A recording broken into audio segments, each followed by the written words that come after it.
Hello everyone, welcome to Scary Stories with Rain.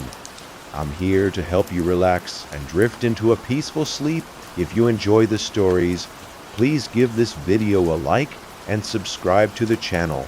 It truly means a lot to me. Iggy love to know where you are listening from and what time it is for you right now. Now, get comfortable and let us begin.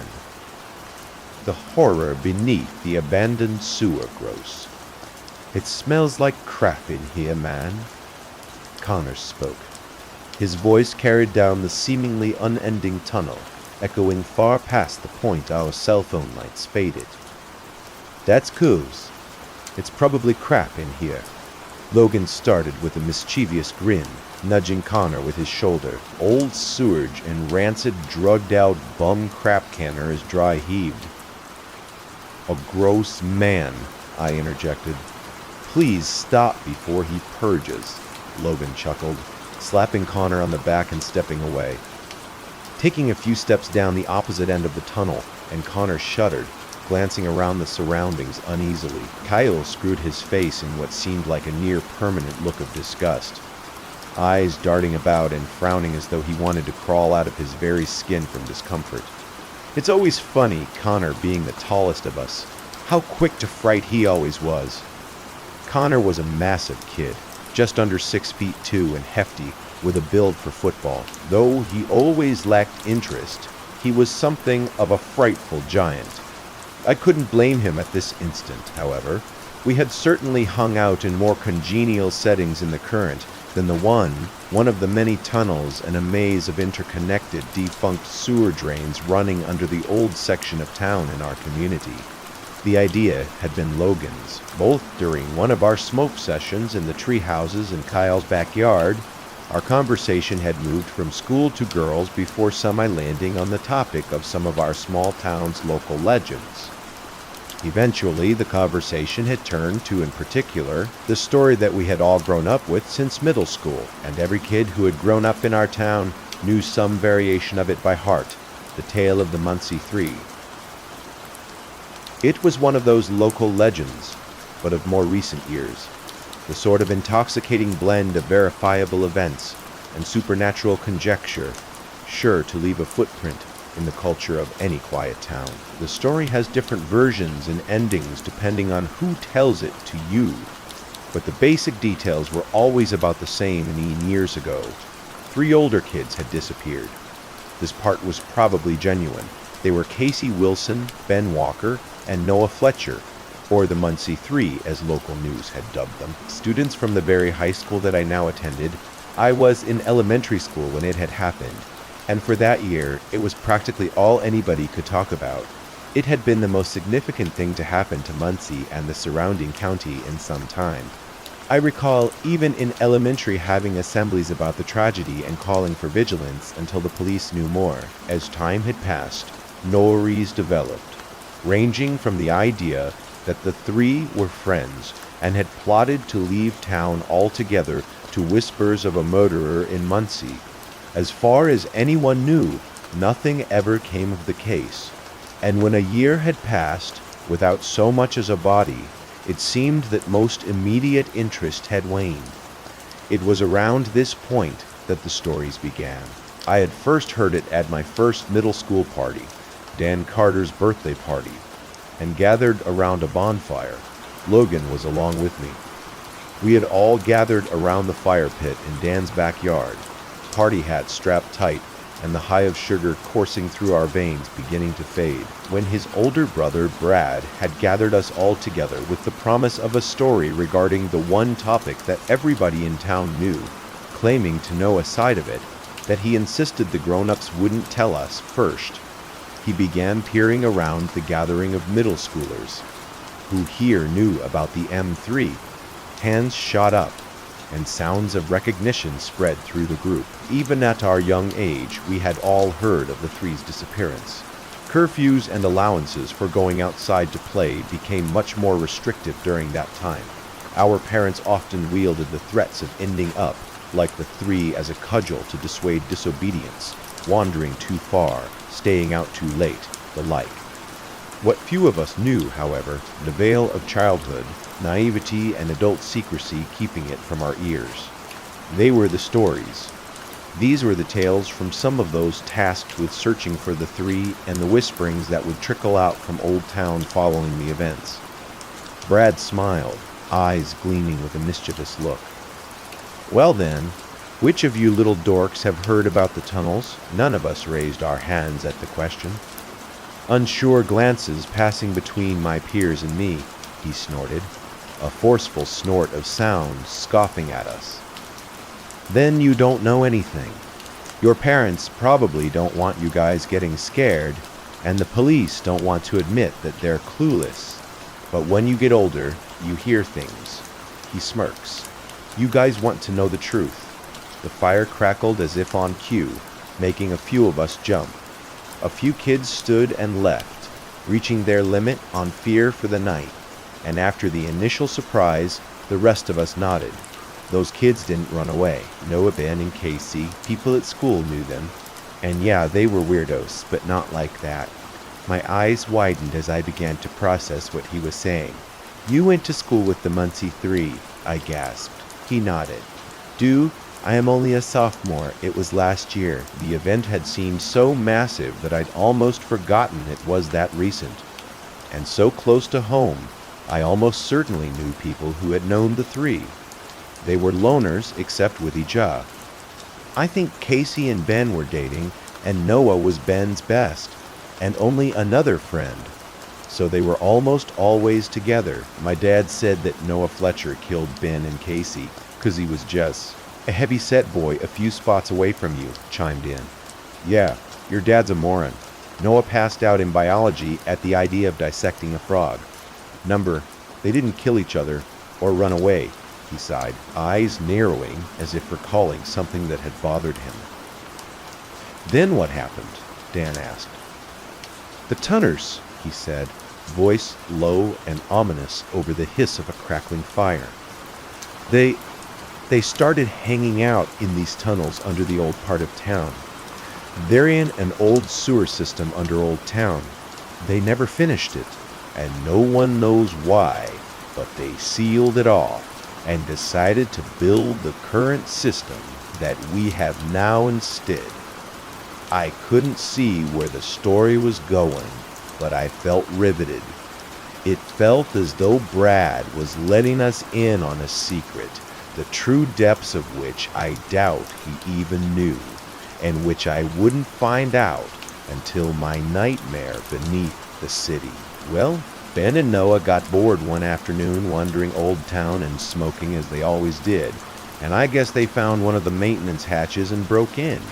As he spoke, recognition bloomed. I had heard of the old sewer line years before from my grandfather. He had been well past his best days, dementia wreaking its havoc on his mind, but he always seemed to recall one morning and stay away from the manholes in the old town. Nick. He would say, always using my father's name instead. Ain't nothing good in this town, and even less beneath our feet. As a child, his warning seemed merely the ramblings of a fading mind, but sitting in that backyard, I felt a twinge of excitement as it began to connect the two. Brad continued. They found a whole crap ton of tunnels down there, some massive. Therein never stuff to do in this town, and before long it became their own personal hangout. He took a sip from the beer that he had stolen out of his dad's fridge, a knowing look appearing on his face as he seemed to dwell on some easy thought. It was weird, but they were kind of weird loner kids, so the fact that they took to loitering in sewers, it made sense. Nobody thought anything of it until they started telling these wild stories. It was Noah first. He swore that something was living down there, that upon wandering the sewers, he had found a passageway into a part of the underground that was different. Another swig, and that troubled look had deepened. Different how? I hardly realized that I was speaking until I had asked the question. He frowned a bit. It was much too big. He started, and too old. I don't know how he knows. but he said the tunnels that he found were much too old to be built anytime recently. I guess he started getting curious, he said, heading in alone, and one night he found something, or it found him. A log popped in the fire, making my heart lurch with a sudden fear. Something chased him out, he swore. He never saw it in the darkness of that old sewer, but he had heard it. Something big and fast and hungry. He told everybody who would listen. He shrugged. No clue why he went back, and why any of them did. Maybe he wanted to prove a point, but the next time any of us saw the three of them, it was on that day, after school, heading for the old town. So what happened? Another kid asked. What do you think? Brad snorted in response. I know what the adults are saying, and I also know that ever since the three, they've tried to keep the old sewer entrances locked up tight. The police have chased off a few kids trying to explore down there for all the good that it's doing. Why would they do that if they thought those kids just ran away? None of us had an answer, and I suspect all felt much too frightened in the ominous dark of the night to say anything. And it's 'cause to hear is something going on down there in that old sewer, something the people in charge know about and are freaking terrified of, and are trying their best to keep it hid. He paused, peering around the fire at us with a devilish grin, as if to let the fear settle in. And there are monsters beneath this town, kiddos. Try not to get caught. That was our first introduction to the idea of the sewers, and it wouldn't be the last, as insane as it might sound, given what we were told, and the story that most kids believed. The disappearances became a sort of an urban legend with that status. The sewers became a spot for local teenager daredevils, or fans of the supernatural, to test their mettle, of odd sounds chasing you from the darkness, or sightings of the impossible that only the bravest of us had received. And while most of these stories were surely exaggerated or faked altogether by attention-seeking kids, some stood out in their consistency with youth. Comes a strange sense of invincibility and a curious need to peer into the darkness. And so, years after that night, I now found myself and my two best friends roaming those very same tunnels in search of our own story. We would get so much more than we had bargained for. It had been Logan's idea, as these things so often were, a suggestion made over a joint following a horror movie marathon.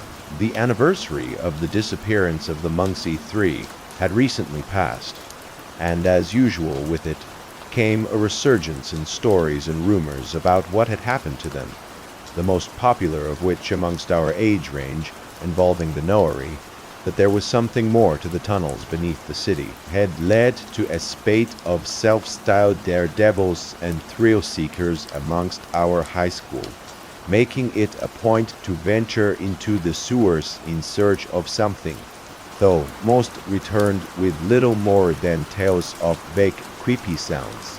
There were the few who claimed to have seen them. Kurt Brooks swore that he saw something racing towards him in the water one week when he had been spray painting the walls of the main line, and Sarah Adams refused to ever return to the sewers after insisting she had seen a face in some of the great water. And Logan, however, was only encouraged by these tales, always wanting to push the envelope.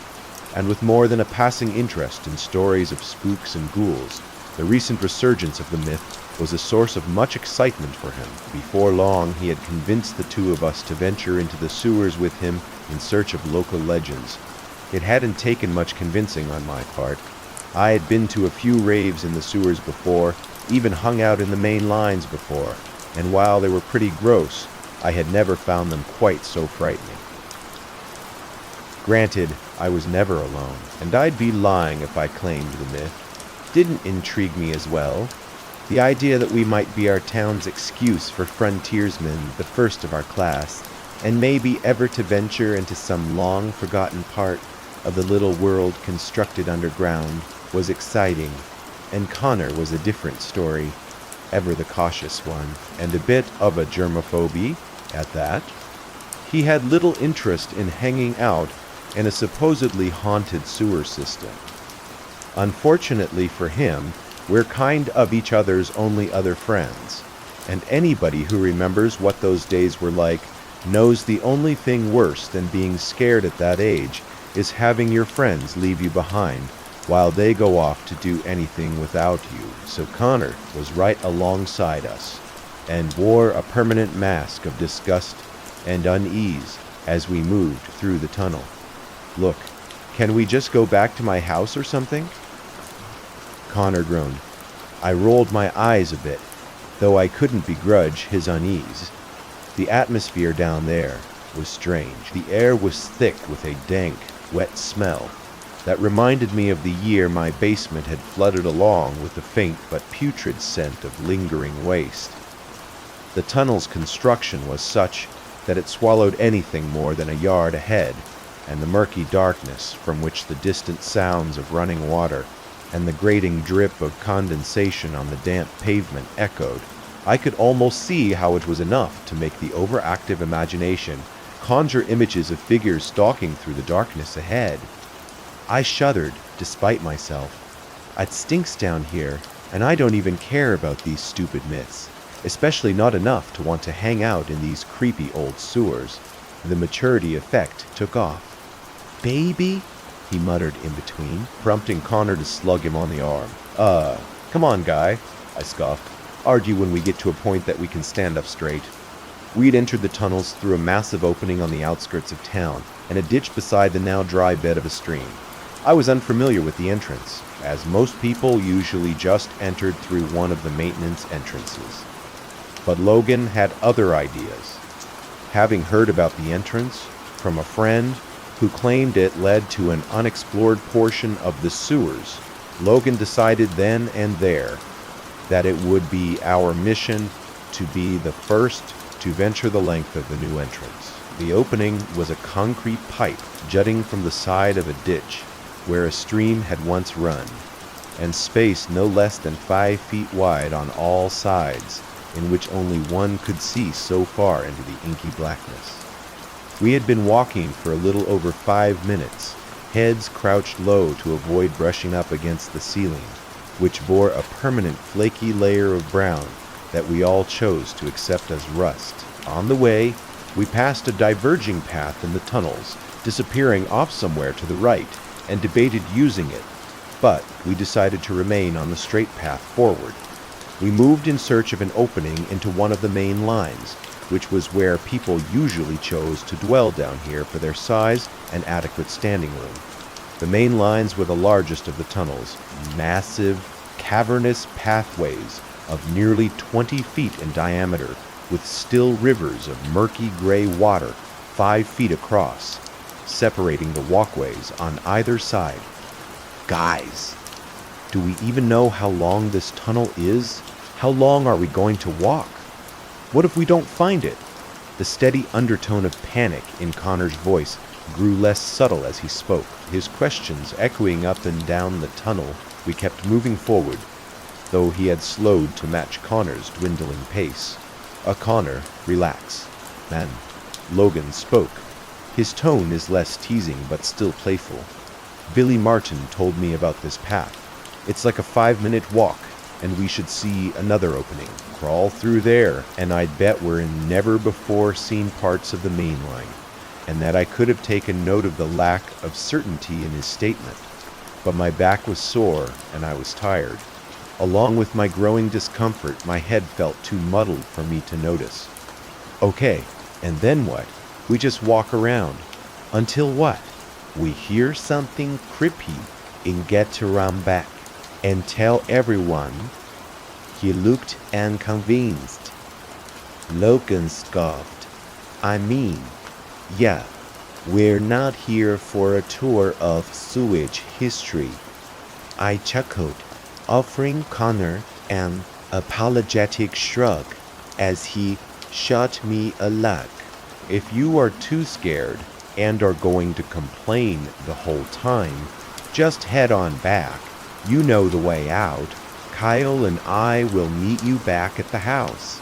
He nodded off down the tunnel towards the entrance that we had used. But we've heard these stories since we were kids, and Kyle and I are going to go check it out. Connor considered the offer, looking between us to see if either would relent, and then head back down the tunnel. God, how I now regret not stepping in and agreeing with them. Hey, I jumped in. I will be in and out. If nothing happens, heck, if something does happen, we'll dip. I could see his reluctance, or resistance rather, waning. On Monday, we can tell everyone at lunch how he braved these spooky sewers under the old town. Michelle might be impressed. "Screw you," he said with a tense laugh. "Let's go!" And Logan whooped, clapping him on the shoulder. I shot him a smile, and we continued forward. As we moved deeper into the tunnel, it became obvious that we were growing closer to some body of water, as almost half an inch of water had begun to pool at his feet. In the darkness ahead, the hiss of running water grew louder, echoing from all around us, off of the dome-like walls. The space grew tighter the farther that we moved, until the three of us were moving in a line. "It should be pretty close," Logan muttered, the exertion of crouching for so long present in his voice. Billy said it looked like a real tight squeeze close to the entrance. "Keep your lights pointed forward. We should see it soon." "Sad?" I asked, straining from exertion. He hasn't used the tunnel befrère and scary tone, and I could make out a nod. "Number he doesn't come down here much anymore, and when he does, he sticks to graffiti up one of the main entrances. He said he found this by accident, and that was as far as he wanted to go." I didn't reply, letting the response sit for a moment, and Logan quickly spoke as if to dismiss any concerns. "It'll be fine. The whole thing connects anyways, and the town wasn't even a third of the way done when construction had stopped. So it's not that big of a place." I scoffed, but grunted my affirmation, far too strained to argue verbally as the muscles in my back and thighs began to burn in protest of our continued crouching. The sound of running water grew to fill the tunnel, and before long it had soaked through the soles of our shoes as we had moved forward, Logan taking point with myself and Connor in a tight row behind him. As we moved, the distinctive sounds of us moving through the water became our sole background noise, a repeating rhythm created by our almost regimented push forward, along with the distant rush. It was the only sound to be heard in the tightening cavern, and it became something of an absent-minded game to time my steps with everyone else. After almost 5½ minutes of walking, my mind became hardly aware of the noise as anything other than ambiance anymore. I think that's why, when it first began, I hardly noticed the change. It was the already anxious Kyle that realized at first a significant detail that the two of us were somehow missing, having spoken after the fact. The few times we've ever felt comfortable recounting the experience with one another, I know now that Connor had become aware long before he had spoken that stuck at the rear with walls to either side of him. He realized that if he was hearing what he thought he was hearing, our best bet was to push forward. I felt a firm hand grip my shoulder and turned, as best as I could in the tight space, to find Connor staring back at me, his face illuminated in the harsh light of his phone, eyes wide with a look of silent horror. He moved his mouth, though nothing came out, and for a moment, confusion washed through me before I realized what was going on. He was mouthing something, a word, listening. My face grew, but I pricked my ears, stepping with measured care to hear whatever he was referring to. All we could hear were the sounds of our own feet pushing through the inches of water beneath us. 3 distinct steps forward. Our eyes were just as wide as a warm, static burst flash of shock rippled through my very molecules. I'd heard it as clear as day, from somewhere behind Connor. Something else was moving through the tunnel behind us. Eyes swallowed, and for a moment the two of us just looked between one another, asking the same silent question. Our looks are answering off. Did you hear that? We knew that we both had. For the first time since we had entered the sewers, I felt much like Connor as my guts twisted into uneasy knots. I peered past Kyle, hoping to catch sight of some other teenagers making their way down the same tunnel. But to my disappointment and growing unease, we had turned several corners since entering. And little to no light to reach the long stretch behind us, till the darkness that now seemed to mass behind us felt unnatural, almost oppressive, and from within it echoed still the unmistakable sound of someone drawing closer as they splashed through the water. It was clear that whoever was behind us cared little if we had heard their approach. I considered saying something, alerting Logan perhaps, and by the looks of it, Connor was too. But still, I shook my head. The echo in the tunnel all but ensured whoever was behind us would hear. A thought that made my guts knot with a cold unease.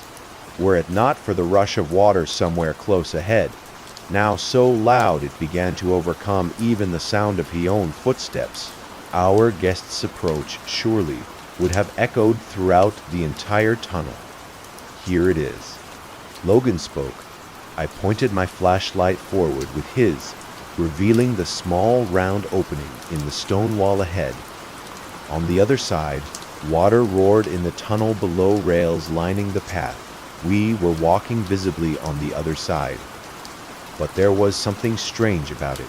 The light shone and faded as it stretched past the railing, and still it only found darkness.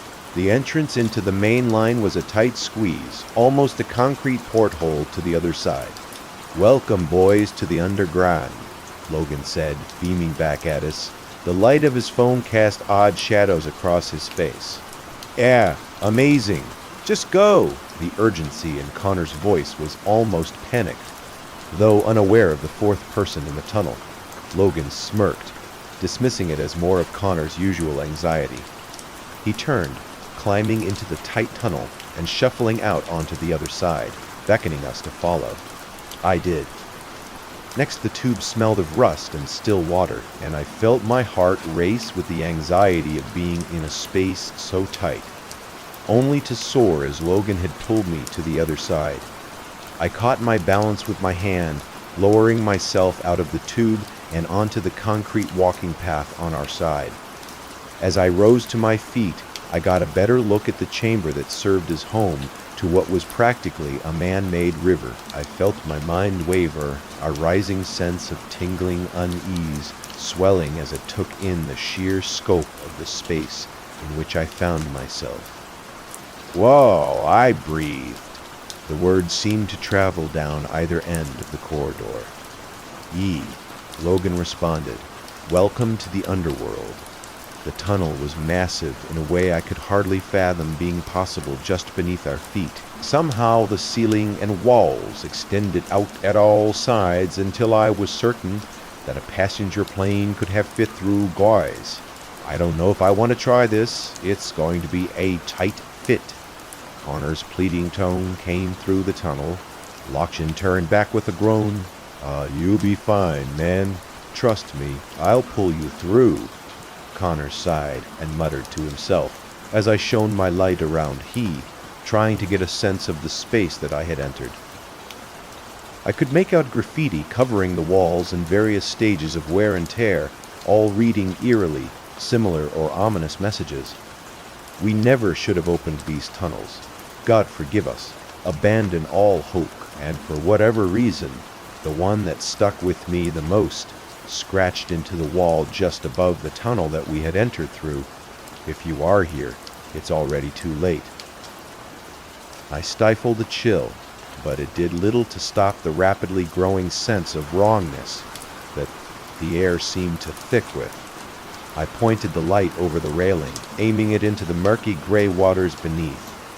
I could make out nothing, not even the depth in the stream of filth, and felt an odd twist of panic in my gut as I stared into it.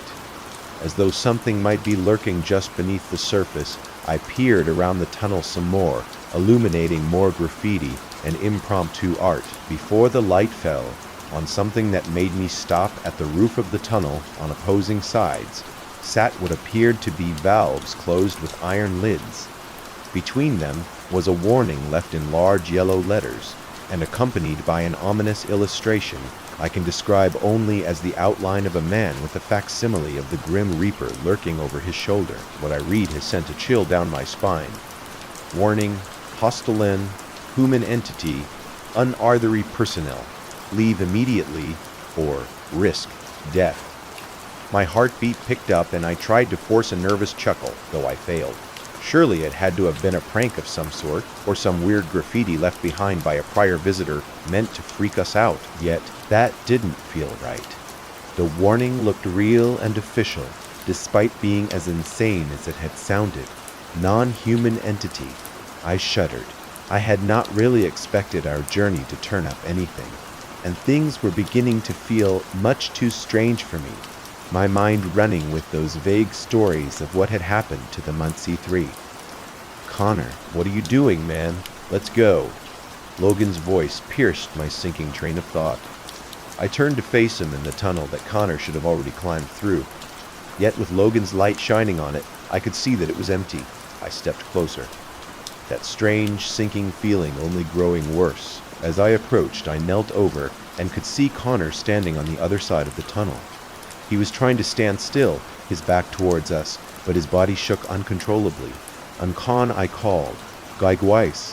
He spoke the word like a plea, and his voice was wavering with a sort of terror that I had never heard in real life before, palpable and infectious. "Here is something in here with me." My heart simultaneously plummeted and began to race painfully as I recalled the footsteps that we had heard in the tunnel behind us. Dread washed over me as I realized something else about what he had said. Something suddenly, the story of the Muncie Three felt horrifyingly relevant. "What are you talking about?" Logan called, sounding slightly irritated. Dude stopped freaking out and come. Guys, it's coming around the corner." His voice stopped for a moment.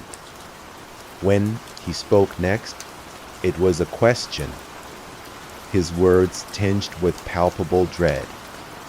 "Oh God, what is that?" The sound of movement was unmistakable now, loud and growing louder each second as it echoed from amidst the darkness of the tunnel. Connor stood stock still, tension clear in his body under the harsh cell phone light.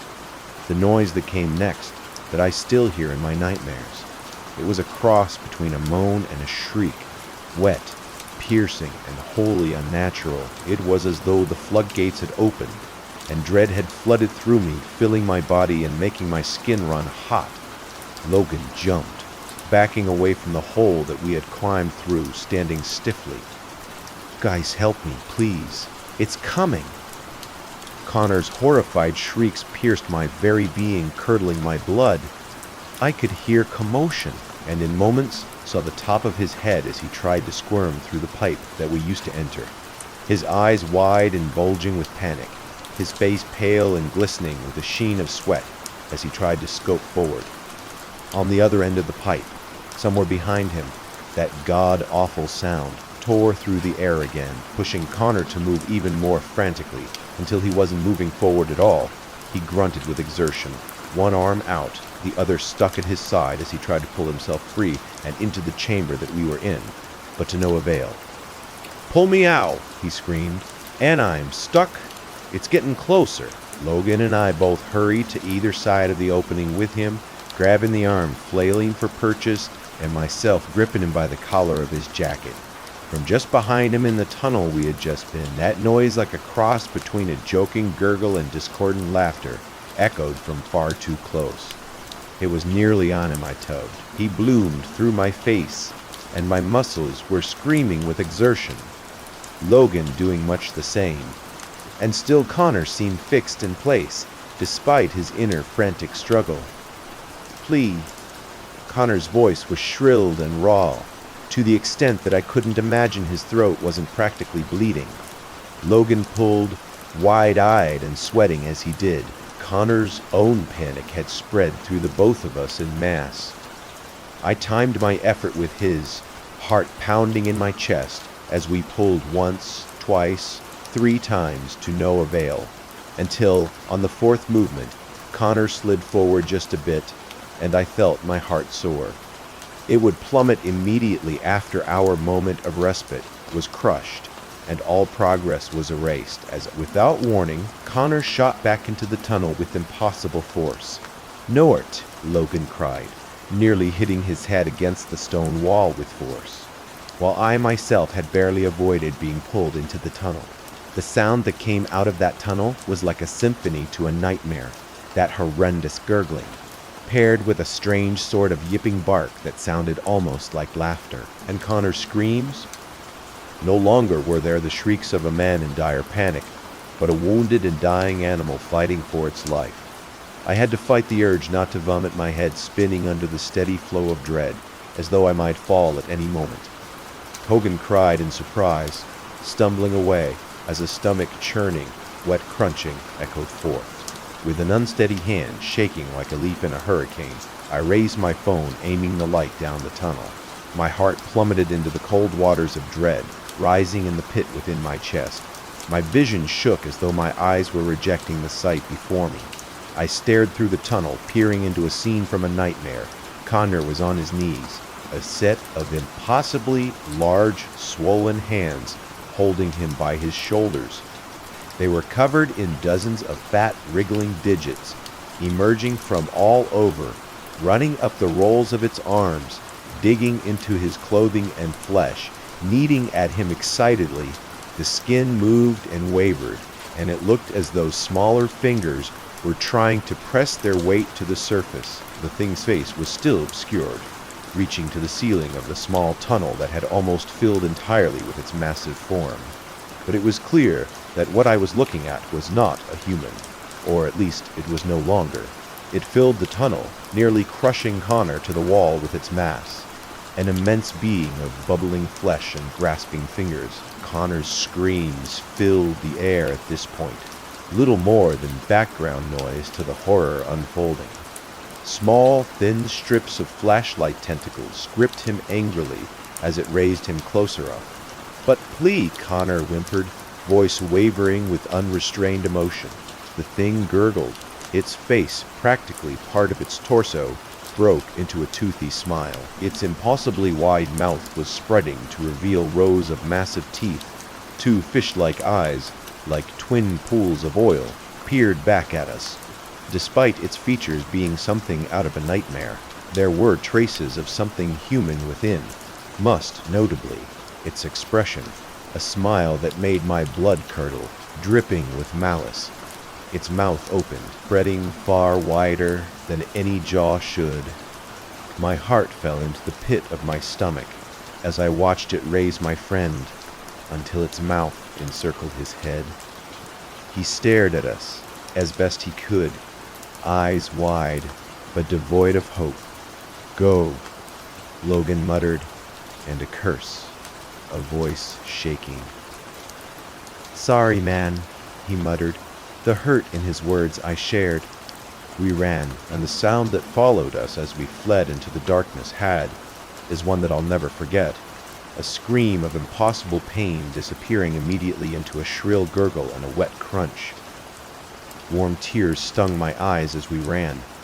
I felt like a coward, yet any faint idea of returning was dashed by the sounds it made as it devoured him. Horrific shrieks that echoed off of the walls as though it were all around us. The tunnel seemed to stretch on forever as we ran, and as these sounds of our friend's end began to fade, the imminent sense of doom gripped us again. We had no idea where we were going, or if we were any nearer to an exit, from somewhere in the darkness behind us. Far closer than it should have been, that thing roared. I semi-knew that its feast was complete, and that we were. The Logan began to cry audibly as we both picked up the pace, his legs surely burning as my own were. Hearts thrumming to the point of overexertion, another roar, closer this time. "How freaking far does this thing go?" I called.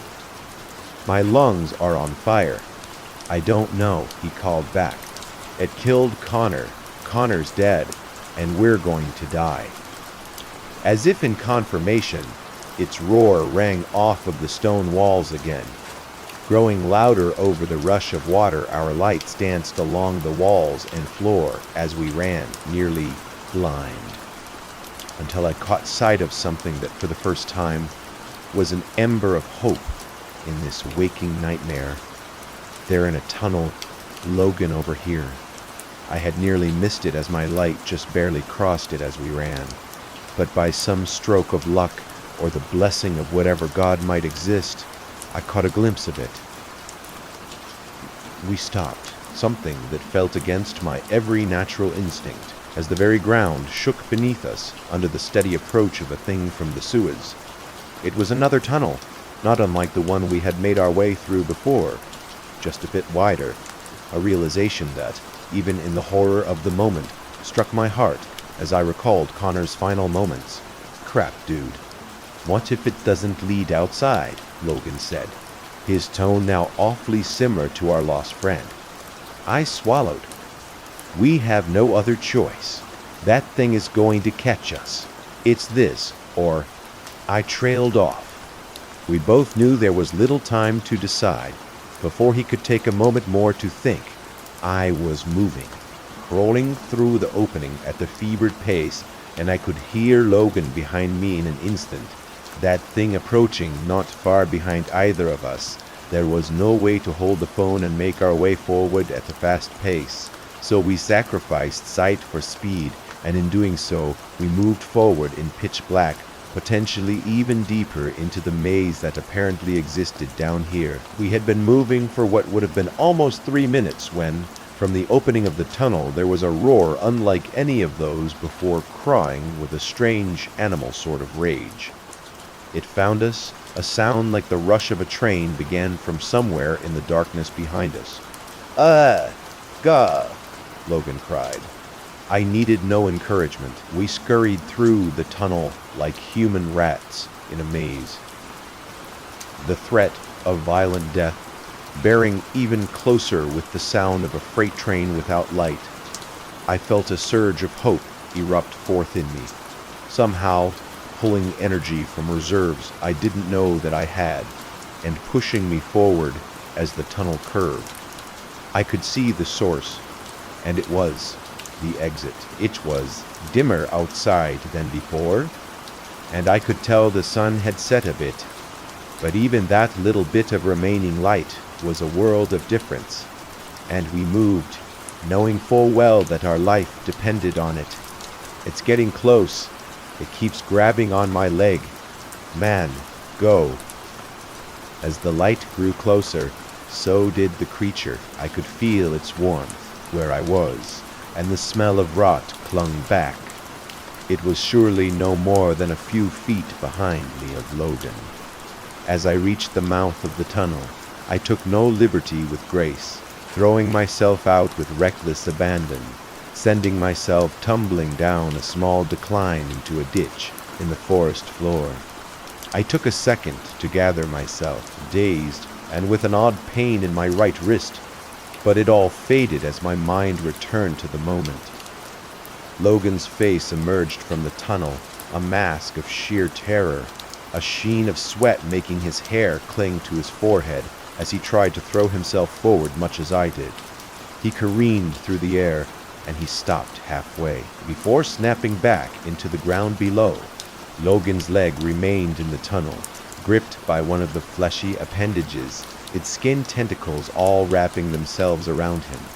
My vision seemed to shake, a familiar horror returning as images of Connor raised into the beast's mouth returned to mine. I ran forward, pulling myself up the small incline, just as he began sliding back into the tunnel, and pulled with every bit of strength left to me.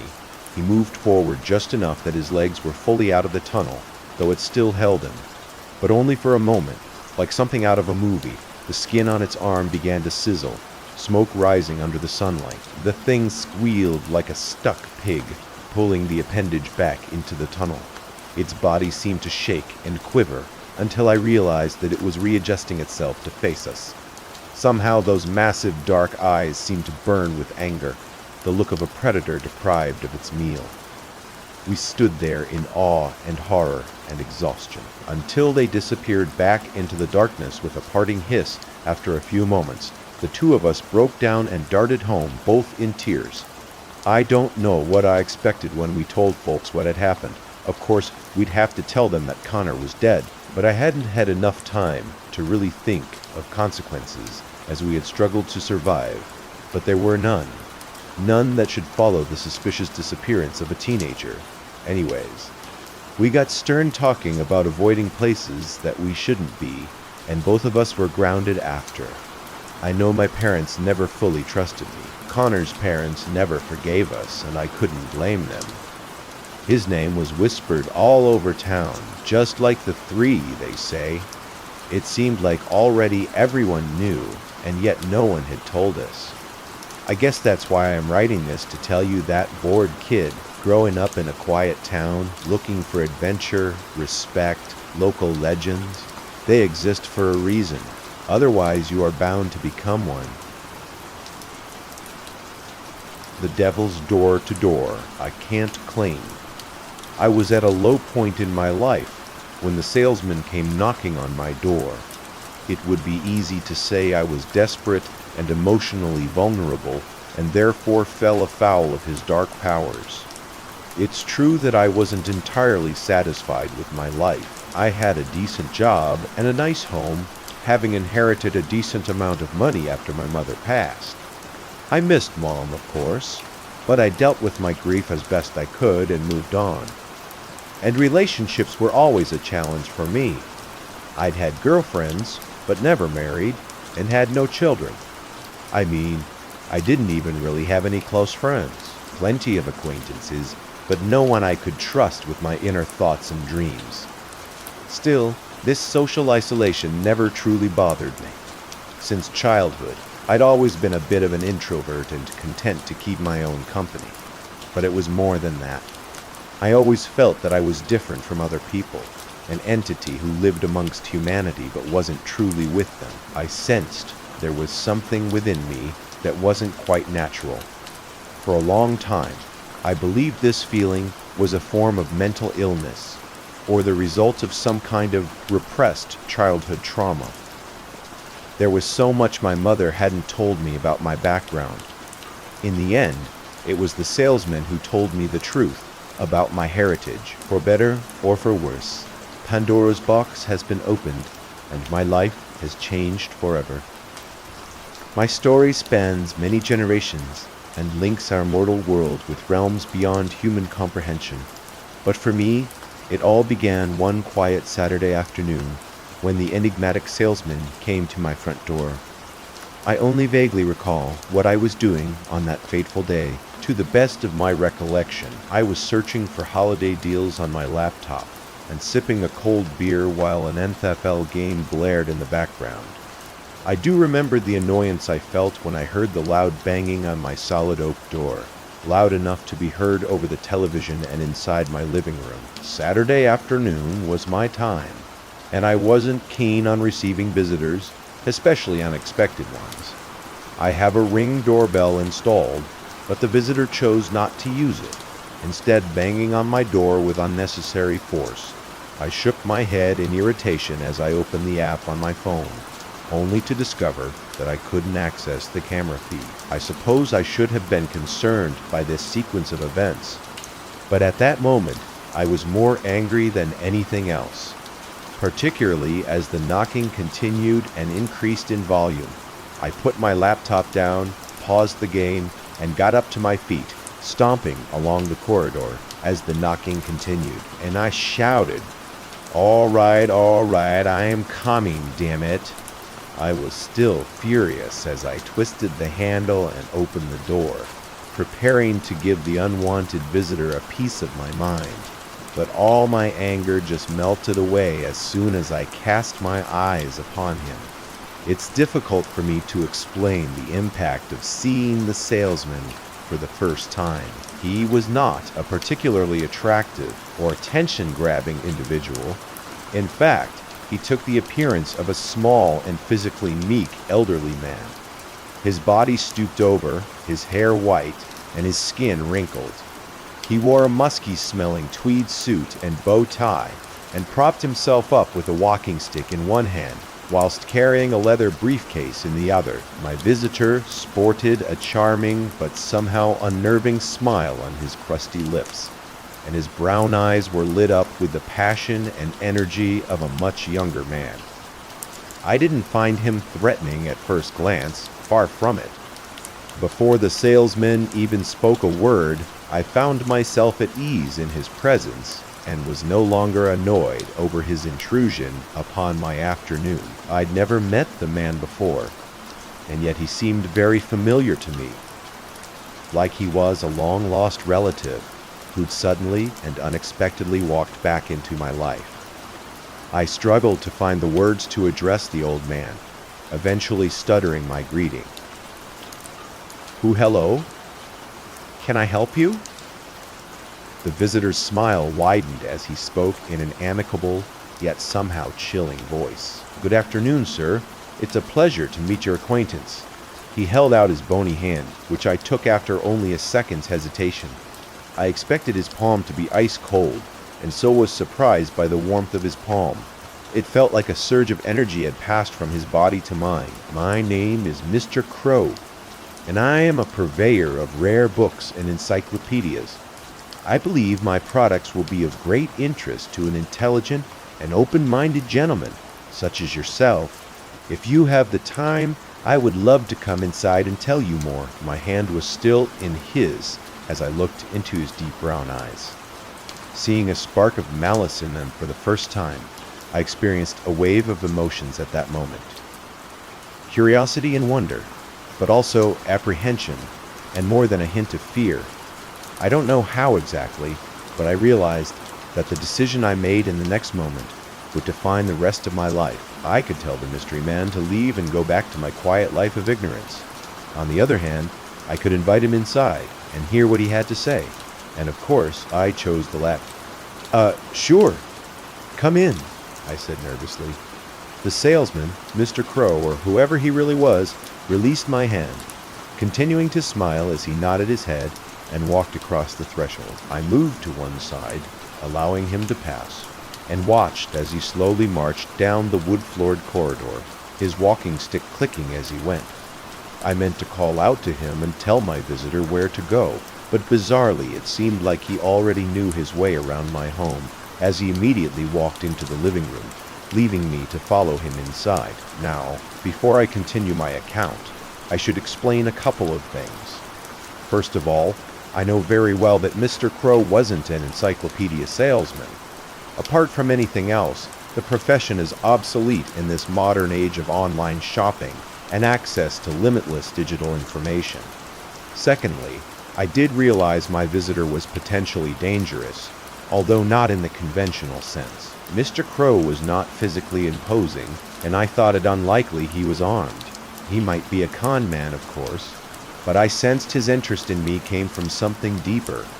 I cautiously followed him into the living room, noting how he'd already taken a seat in the far corner. He raised his hand, pointing at the couch opposite, while saying, "Please, sir, take a seat."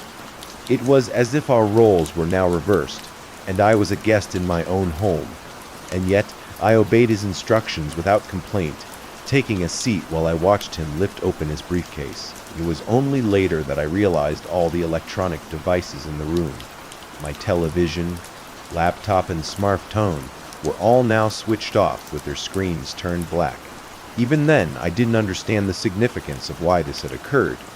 I continued watching in awe as the salesman pulled out a fine leather-backed red book from his briefcase, holding it so carefully as if it was his most prized possession. I was instantly drawn to the mysterious book which my visitor held in his bony hands.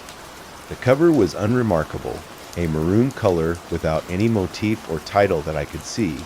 The pages were all stained yellow, which gave an indication as to its age, and it had that rather pleasant musky smell you get in old bookstores or university libraries. I'd like to claim that the cover was made from dried human skin or covered by some kind of magical runes, but there was nothing that dramatic. The book itself looked very ordinary, and yet I couldn't divert my eyes from it, somehow sensing that the words contained within were of great importance. "Behold, sir, the greatest encyclopedia ever read," the salesman suddenly announced, drawing my attention back to his grinning, wrinkled face and bright eyes. "All the answers you will ever need are contained within these pages." I frowned, looking again at the book and noting its thickness.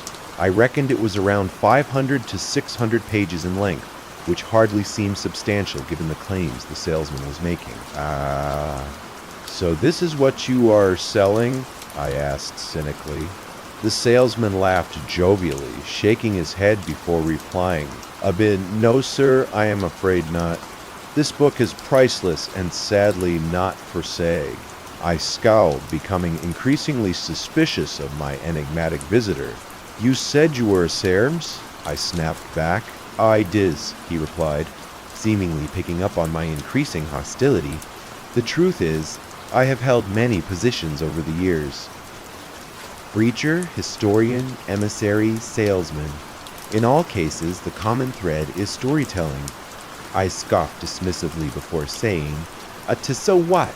You are here to tell me a story?" "Oh yes, sir," he beamed with enthusiasm as he began to open the cover. "I can tell you many stories. This wonderful book is full of them." "I see," was my cynical reply. "Let me ask you something, old-timer. Have you ever heard of Wikipedia?" I was being deliberately facetious, of course, challenging the salesman's assertion that his book contained long-sought-after answers when I could literally access all the information in the world with the mere touch of a finger. The mysterious Mr. Crow looked confused for a moment, as if my question made no sense to him. But eventually, he caught on and answered in his typical jovial manner. "Oh, you mean the World Wide Web? Well, sir, I am afraid I am something of a technophobe, but let me assure you, sir, the tales within these pages will not appear on your internet." He paused briefly to let this sink in. I might have laughed aloud at his audacious claim, but there was a doubt in my mind. I glanced towards my phone, laptop, and television, noting how all of them had switched off as soon as the salesman entered my home. This couldn't be a coincidence, and the implication brought a chill down my spine. The salesman didn't seem to notice my change in demeanor, however, as he was engrossed in his precious encyclopedia, carefully and lovingly turning the pages, his eyes lighting up whilst they scanned the contents. Such was the power of the words contained within. "Now, let's see what story would be of interest to you, good sir. Perhaps the tragic saga of Elena Diaz and her exile to the legendary Isle of Demons." He flicked through the pages before offering another suggestion. "Or will I tell you the rules of the Shadowlands, where the damned stand in line between heaven and hell whilst they await the Almighty's judgment?" He turned another page, looking up from the book as he shot me a twisted grin and a sly wink. "But let's not beat about the bush, good sir. I know the story you wish to hear, the story of you, your past, your present, and of course your future." I snorted in response, but with less confidence than before. I still thought he was full of crap, but doubts were creeping into my mind. I tried to make a joke out of it, but my voice was trembling when I asked my next question. "You've got a chapter about me in there." The salesman's smile faded somewhat, as did the spark in his eyes as his energy seemed to diminish. "Yes," he said in a more solemn tone. "You, sir, have a very prominent role in my book." He proceeded to read me my full name and date of birth, along with cursory details of my early life and education. I raised an eyebrow in suspicion, of course. These were details he could have obtained through several sources, and on the surface, the whole thing seemed like a scam. But there was more. The salesman was somehow able to confirm my date of birth, which he claimed to be July 13th, 1966. I laughed nervously at this revelation before saying, "And so you are a fortune teller as well as a storyteller?" "Oh no, I cannot tell the future. I merely go by what's in the book. But it's never been wrong yet." I took a deep breath to compose myself once I realized my body was physically shaking with anticipation.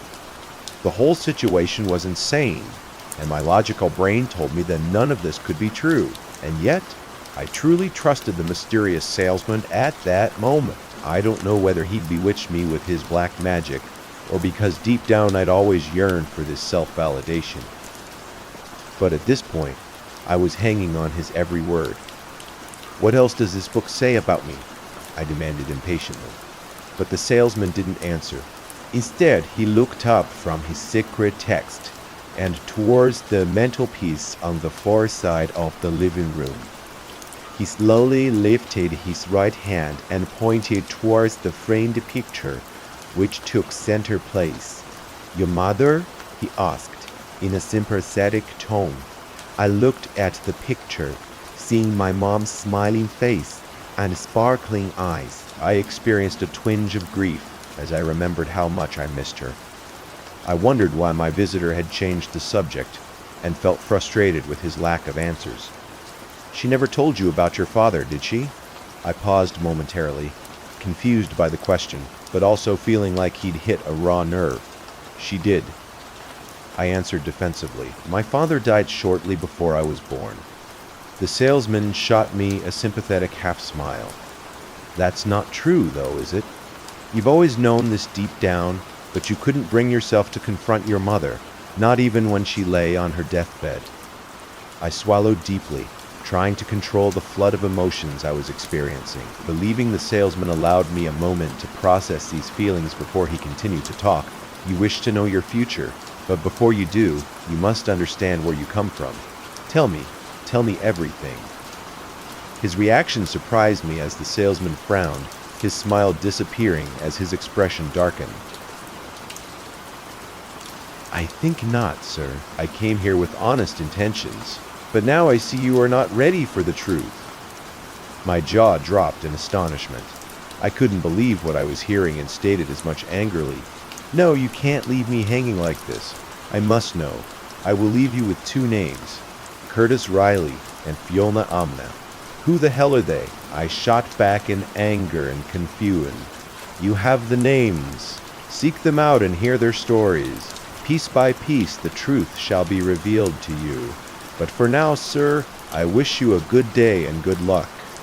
With that, the salesman carefully stood up from his seat and slowly walked towards the door. I was literally baffled, not believing that our bizarre encounter could end like this. I had a rush of blood to my head, deciding I could not let him leave without obtaining the answers I needed so badly. In an instant, I jumped up from the couch, reaching for the elderly salesman and grabbing him firmly by the arm. "No more bullshit, old man," I cried furiously. "You are not leaving. I want to read what's inside that damn book." I didn't expect much resistance from the elderly man, and was astonished when he reacted violently, exerting a near superhuman strength as he pulled free from my grasp and physically shoved me to the floor. I looked up fearfully, seeing the salesman transformed into something monstrous, his eyes black and his mouth opening to reveal a gaping dark hole. He hissed at me like a cat, and when he spoke, his words were deep and almost inhuman. "Damn it, sir!" I froze in terror, averting my eyes from his hideous second face. "Do not test me.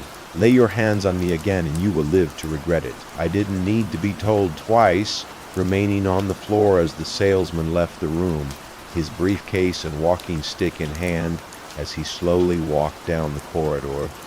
I heard the door slam shut, and my heart sank because I knew that this bizarre encounter had changed my life forever. You won't be surprised to learn that I was gripped by a frantic obsession following the salesman's visit. I tried to track him down, searching and contacting every bookstore and sales company in a 100-mile radius, all to no avail. I could not find the mysterious Mr. Crow or his unidentified encyclopedia, no matter how hard I tried, and so all I had to work with was the two names he provided me. It's no exaggeration to say that I spent months attempting to track down Curtis Riley and Fiona Ahad, despite the salesman's distrust of the internet. I used this resource extensively during my long and frustrating search. Obviously, There are thousands of individuals on social media with these names, and I had no additional information such as their ages or geographical locations. I quickly realized it was pointless contacting random people online, and my best bet was targeting forums which specifically dealt with bizarre and supernatural occurrences, even if I faced many frustrations and dead ends. But eventually, I was able to find the correct Curtis and Fiona amongst the host of trolls and scammers. How could I be sure, you ask? Well, both had received their own visits from the enigmatic Mr. Crow and were able to confirm details about the same salesman and his precious encyclopedia without being prompted by me. I was therefore confident that all three of us shared the same, probably supernatural experience. Having been picked out by the ghoulish salesman for whatever reason, it's possible that all three of them were in it together, and I was their mark. I did consider the possibility that it was all an elaborate hoax. But for what purpose? I also did my own independent research on the two individuals, and I am sure they checked me out too. By all accounts, Curtis and Fiona were unremarkable people who didn't stand out from the crowd. This was my first impression. At least there was no obvious connection between the three of us. I won't reveal where I live, but I can provide some details about my companions. Lana Ahmad lives in Boston, having been born and raised in the Massachusetts capital. Her mother was American and her father was Egyptian. Fiona was unmarried and had no kids. She didn't even own a pet as far as I knew. She worked in finance and had a few friends. Meanwhile, Curtis Riley hailed from the American Midwest, where he worked as a locksmith and ran his own small business. Again, he was unmarried and childless. I suppose the three of us did share some characteristics. We were all single introverts around the same age. All of us were suspicious of other people to the extent we could be described as misanthropes. Likewise, we all had comfortable livelihoods, but felt unfulfilled. But it was more than that. Fiona, Curtis, and I believed there was something missing from our lives, some dark secret that had been kept from us. We all desired to learn this secret, and this was surely why the salesman sought us out, because he had the answers we thought we so desperately needed. As the three of us communicated through private messages, it soon became apparent that Fiona and Curtis had more information than I did. The salesman had left me hanging, hinting at the identity of my father and my ultimate destiny. But on the other hand, secrets were revealed to my companions that changed their lives forever. I've made the decision to share their stories here, if only because their fates are linked to my own. I will share their own words, which I received from direct messages up until the point they broke off contact. I don't know what to tell you guys about my upbringing. My family wasn't rich, but I was brought up right. I didn't know much about my heritage. Mom and Dad were always shy on that subject. I knew that my great-grandfather had changed his surname as a young man, but never knew why, and no one would ever talk about it. I reckon there was likely a dark family secret which had been kept from me. This wasn't something I dwelt on, however. I was a difficult kid. That would be fair to say. I remember being angry much of the time, but never truly understood why. I would frequently get into fights in school and was in no end of trouble. My parents were very concerned about my behavior. It was almost like they were afraid of me. I guess I always felt this rage inside of me. I got better at controlling it as I grew older, but my inner thoughts were often consumed by violent fantasies. These feelings worried me and contributed to my anxiety, but I never talked about them or sought professional help. In fact, this is the first time I've shared any of this.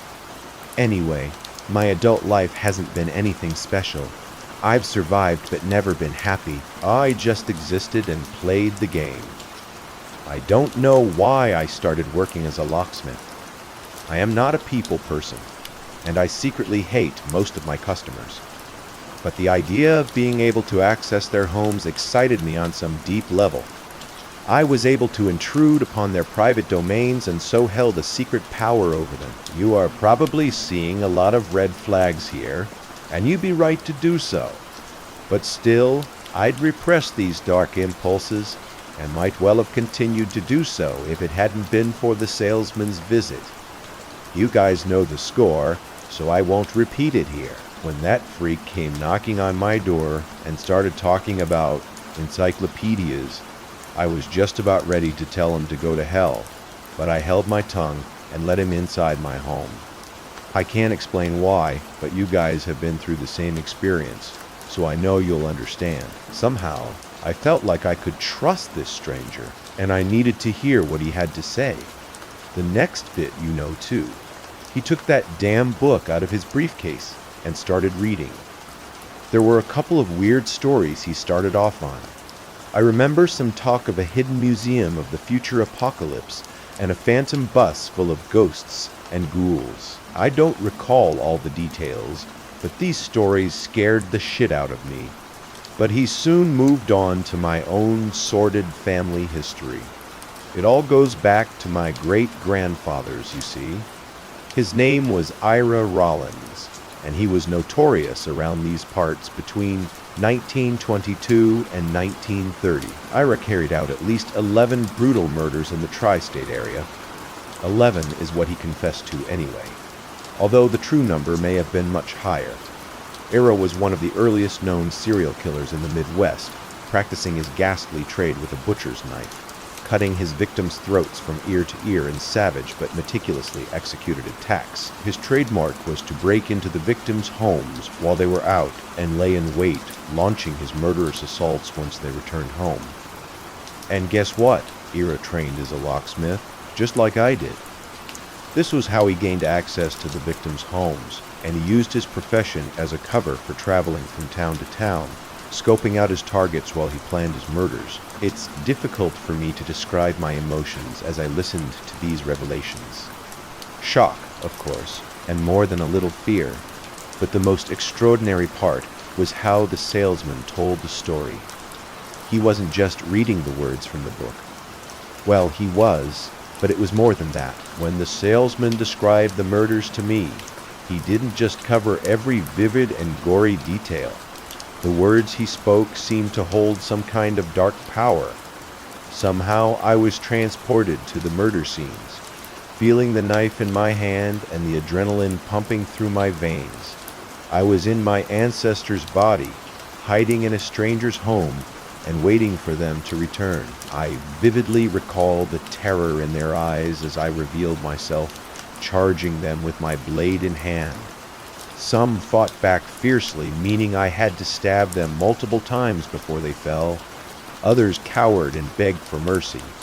It made no difference in the end, because I slaughtered every victim without a second thought. In truth, I enjoyed reliving my ancestors' heinous crimes. From the screams of his victims to the smell of their blood, it was like a part of me which had been buried deep inside was finally released, and now I knew who I was. But the bloody string of murders came to an inevitable end when the police caught up with my great-grandfather during the early years of the Great Depression. The detective who caught him was called Underwood, a rising star in the local police force who later joined the FBI. As the salesman described the arrest, I was once again taken aback, possessing my late relative's body as I was thrust into a tight, windowless interrogation room during the hot summer of 1930. Underwood was standing over me, his face red with fury and his shirt covered in sweat as he screamed in my face. I remember being terrified by his overbearing and intimidating presence. It wasn't just that Underwood was physically imposing. There was also a malice in his eyes which was truly chilling. I didn't need to imagine what my great-grandfather was feeling at that moment. I knew he was scared. It's a crazy thing to imagine a serial killer being afraid of a mere cop, but there was a darkness within Underwood that was frightening. My great-grandfather didn't confess. Detective Underwood beat him without mercy. The torture went on for hours, and I felt every blow my ancestor suffered. In the end, he was forced to sign a confession for the 11 murders. I experienced great anger once I learned how my ancestor was subjected to this treatment, even though I realized he was in fact guilty. Ira Rollins was executed on the 15th of September, 1932. The salesman described the execution to me in great detail, and once again I was transported back in time, finding myself strapped into the electric chair, shaking uncontrollably as they read me my last rites and pulled the lever. The electricity flowed through me, causing me excruciating pain as my body cooked from the inside out. And then it all went dark, and I was thrust back to the present. Sitting on my couch as the salesman finished reading, before he put the book carefully back in his briefcase and made to leave, I tried to stop him. Of course I did. There were still so many unanswered questions in my head. But you know how that goes. The old man doesn't look like much, but he packs a mean punch. And then he left me, having turned my life upside down in the course of one afternoon. I couldn't go back to the way things were, not after everything I'd learned. So I started doing my own research, much like the two of you. As you can imagine, here has been a lot written about my late ancestor. I also came onto these Paramount forums and started asking questions about this salesman guy. That's how I got in touch with you guys. Obviously, I appreciate having you both to talk to about this crazy shit. I haven't spoken with my parents. Frankly, I feel betrayed by them, both because they hid the truth from me for so long. It's difficult to describe my emotions at this time, but what I feel more than anything else is rage. That anger and lust for violence is no longer buried deep in my psyche. Now it's at the forefront of my consciousness, and the rage has consumed me. My greatest desire is to seek vengeance on behalf of my ancestor Ira, and I believe it's my duty to continue his legacy. The focus of my hatred has a name, and it's Underwood. The cop who caught my great-grandfather is long dead, of course, but his descendants still live in this area. In fact, his great-grandson is an attorney right here in my town. I know where he lives, and I can get inside. The fire burning within me cannot be diminished. I will have my revenge. As you can imagine, both Fiona and I were left shocked and deeply disturbed by Curtis's final sign-off. If we took his words at face value, we'd have to assume that Curtis would commit a murder in the near future. So what did we do with this information? I suppose the correct course of action would have been to contact the police, and yet we didn't do so. When we discussed his post, we decided the murder threat was likely a hoax or that he wouldn't go through with it. Deep down, though, I think we both knew this was a lie.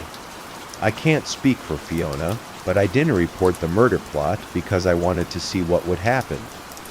I never did hear from Curtis again, but I was able to piece together the rest of the story through court documents and news reports. On the 23rd of March of this year, a 32-year-old locksmith named Curtis Riley illegally gained access to a private residence in Kansas City. In his subsequent confession to detectives, Mr. Riley admitted to breaking into the home with the intention of ambushing and murdering the owner, the well-known defense attorney Caleb Underwood. The accused believed the home would be empty at the time, but was confronted by Mr. Underwood's maid, 25-year-old Isabella Ramirez. A struggle ensued, which ended in a brutal murder as Riley stabbed his victim 13 times in a frenzied attack, killing her in the master bedroom. The accused expressed remorse over the murder of Miss Ramirez, but decided to follow through on his original plan, moving the maid's corpse to the bathroom before waiting for his target to come home. The detectives investigating the case have praised the bravery of Mr. Underwood, who was able to overpower, disarm, and subdue the suspect until the police arrived. Mr. Riley has been charged with murder and attempted murder and has been denied bail. It is noted that he is a distant relative of Ira Rollins, the infamous serial killer who committed 11 murders across 3 states during the 1920s and was executed by electric chair in 1932. This was the news report from the time, And I don't mind telling you that the account shocked me to my very core. Curtis had played out his violent fantasies and carried out his great-grandfather's bloody legacy, but he badly botched his murder plot. Slaughtering an innocent woman before getting himself caught, Curtis might have been executed like his ancestor, but he never made it to trial. The last report I read confirmed that Curtis Riley was found dead in his cell on the morning of April 14th. The authorities claimed he'd taken his own life, but I am not so sure. In any event, one of my contacts was dead, and I still didn't have the answers I needed.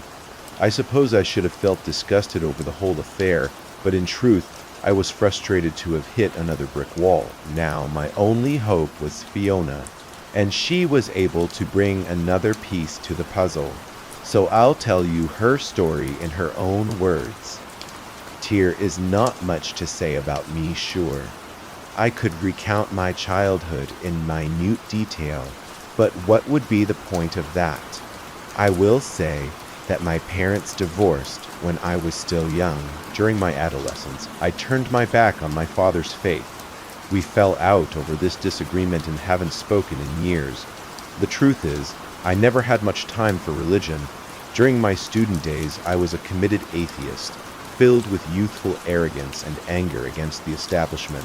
In later life, I became much more conformist, although I never considered myself a spiritual person. I suppose I had a decent relationship with my mom.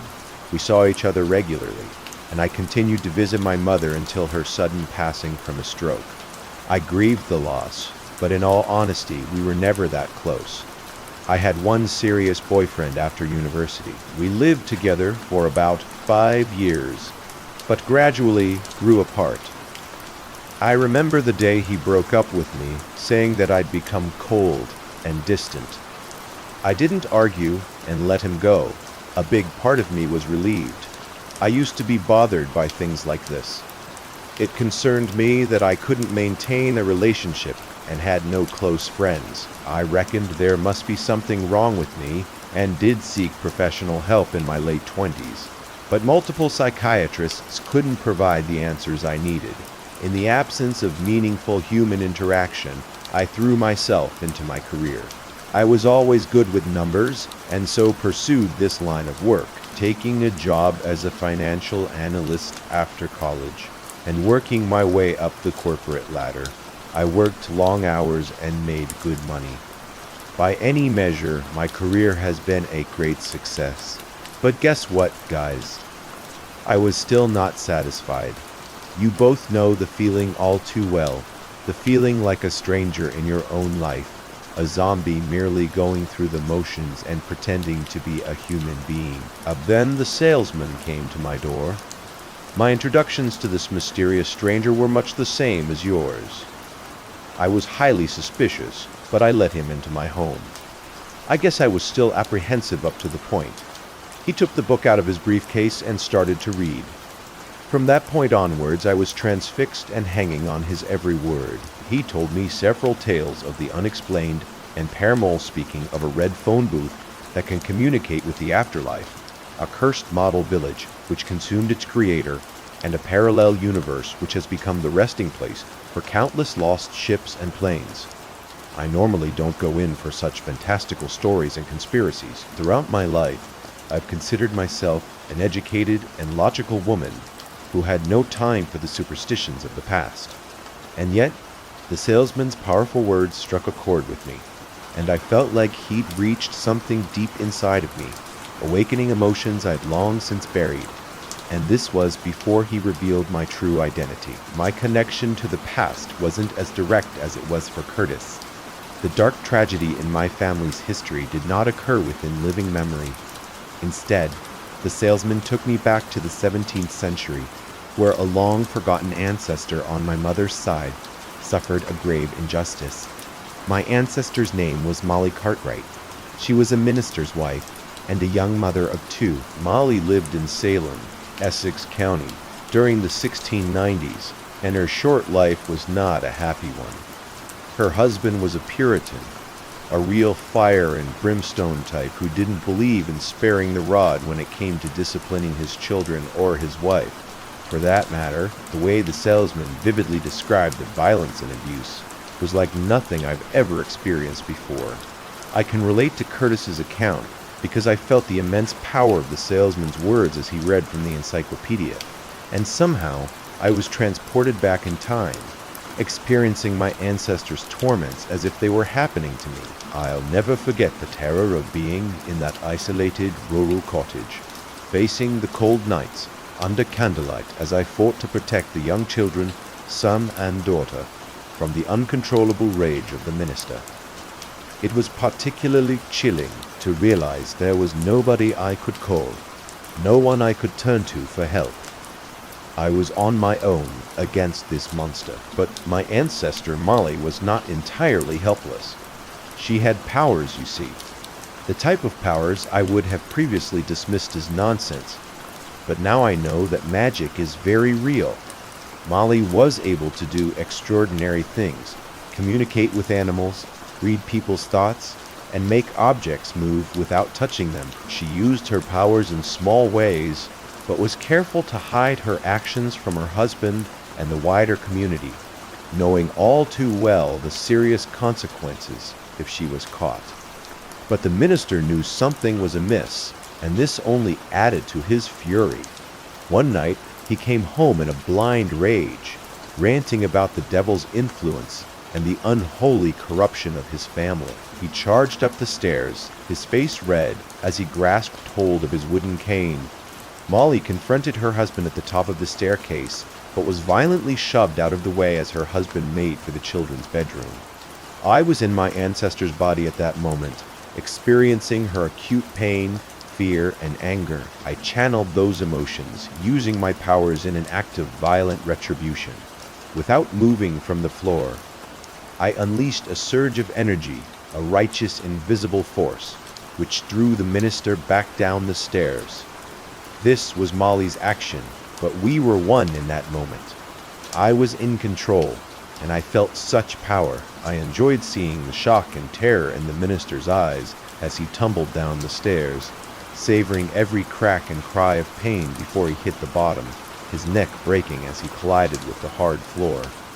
I looked down at his dead eyes and felt no remorse, only a grim satisfaction that the monster's life was ended. Awoke then, I turned my head and saw Molly's young children standing in the doorway, their teary, shock-filled eyes looking upon the violent scene in disbelief. The salesman dispassionately continued his reading and confirmed Molly Cartwright's fate. On the 12th of September, 1692, my ancestor was sentenced to death in Salem court after being convicted of murder and witchcraft. She was to be burnt at the stake. Given what I now knew about Molly's life and all she'd suffered, I was naturally outraged at the sentence passed down against her. But there was more. Through the salesman's words, I was once again transported back in time to the day of the trial. There I was, in Molly's body, terrified as a baying mob called out for my blood.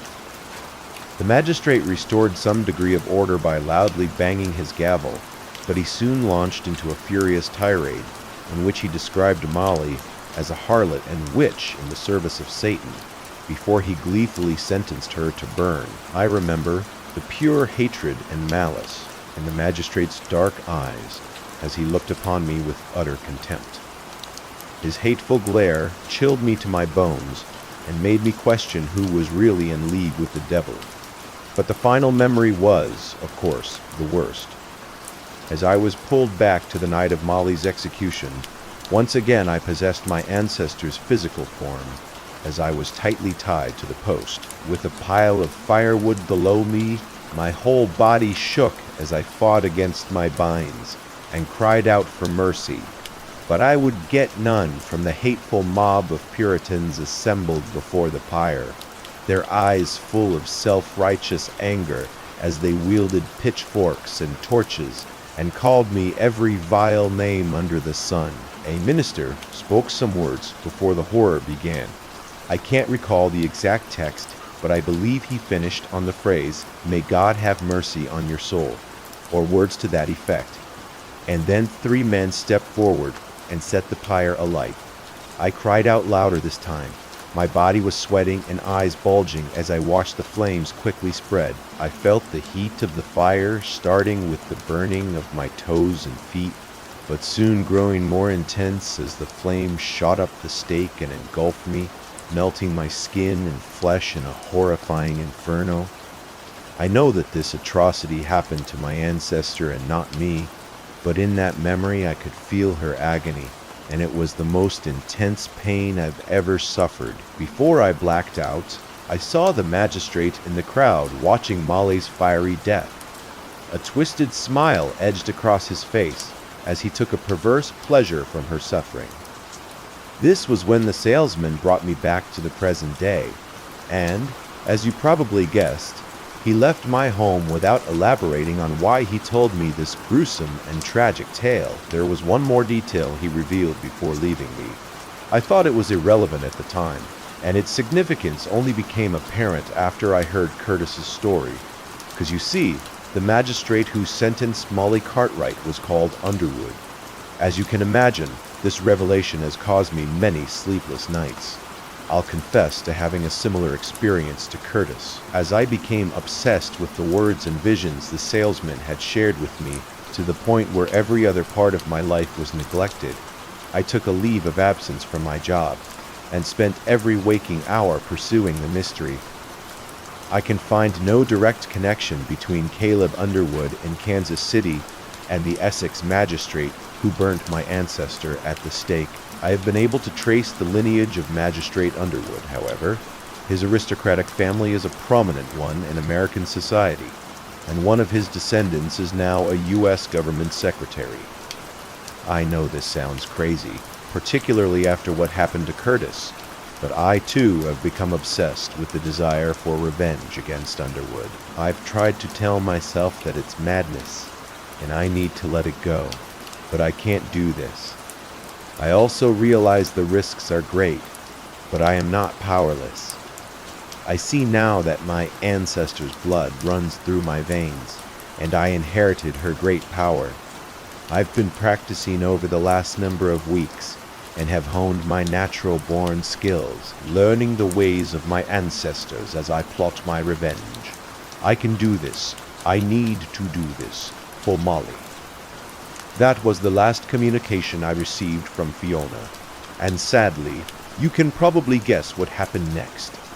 I didn't need to go searching for news this time, because the story received international coverage. On the 15th of May, U.S. Education Secretary Thomas Underwood was attacked and seriously wounded during a public appearance outside a high school in South Boston.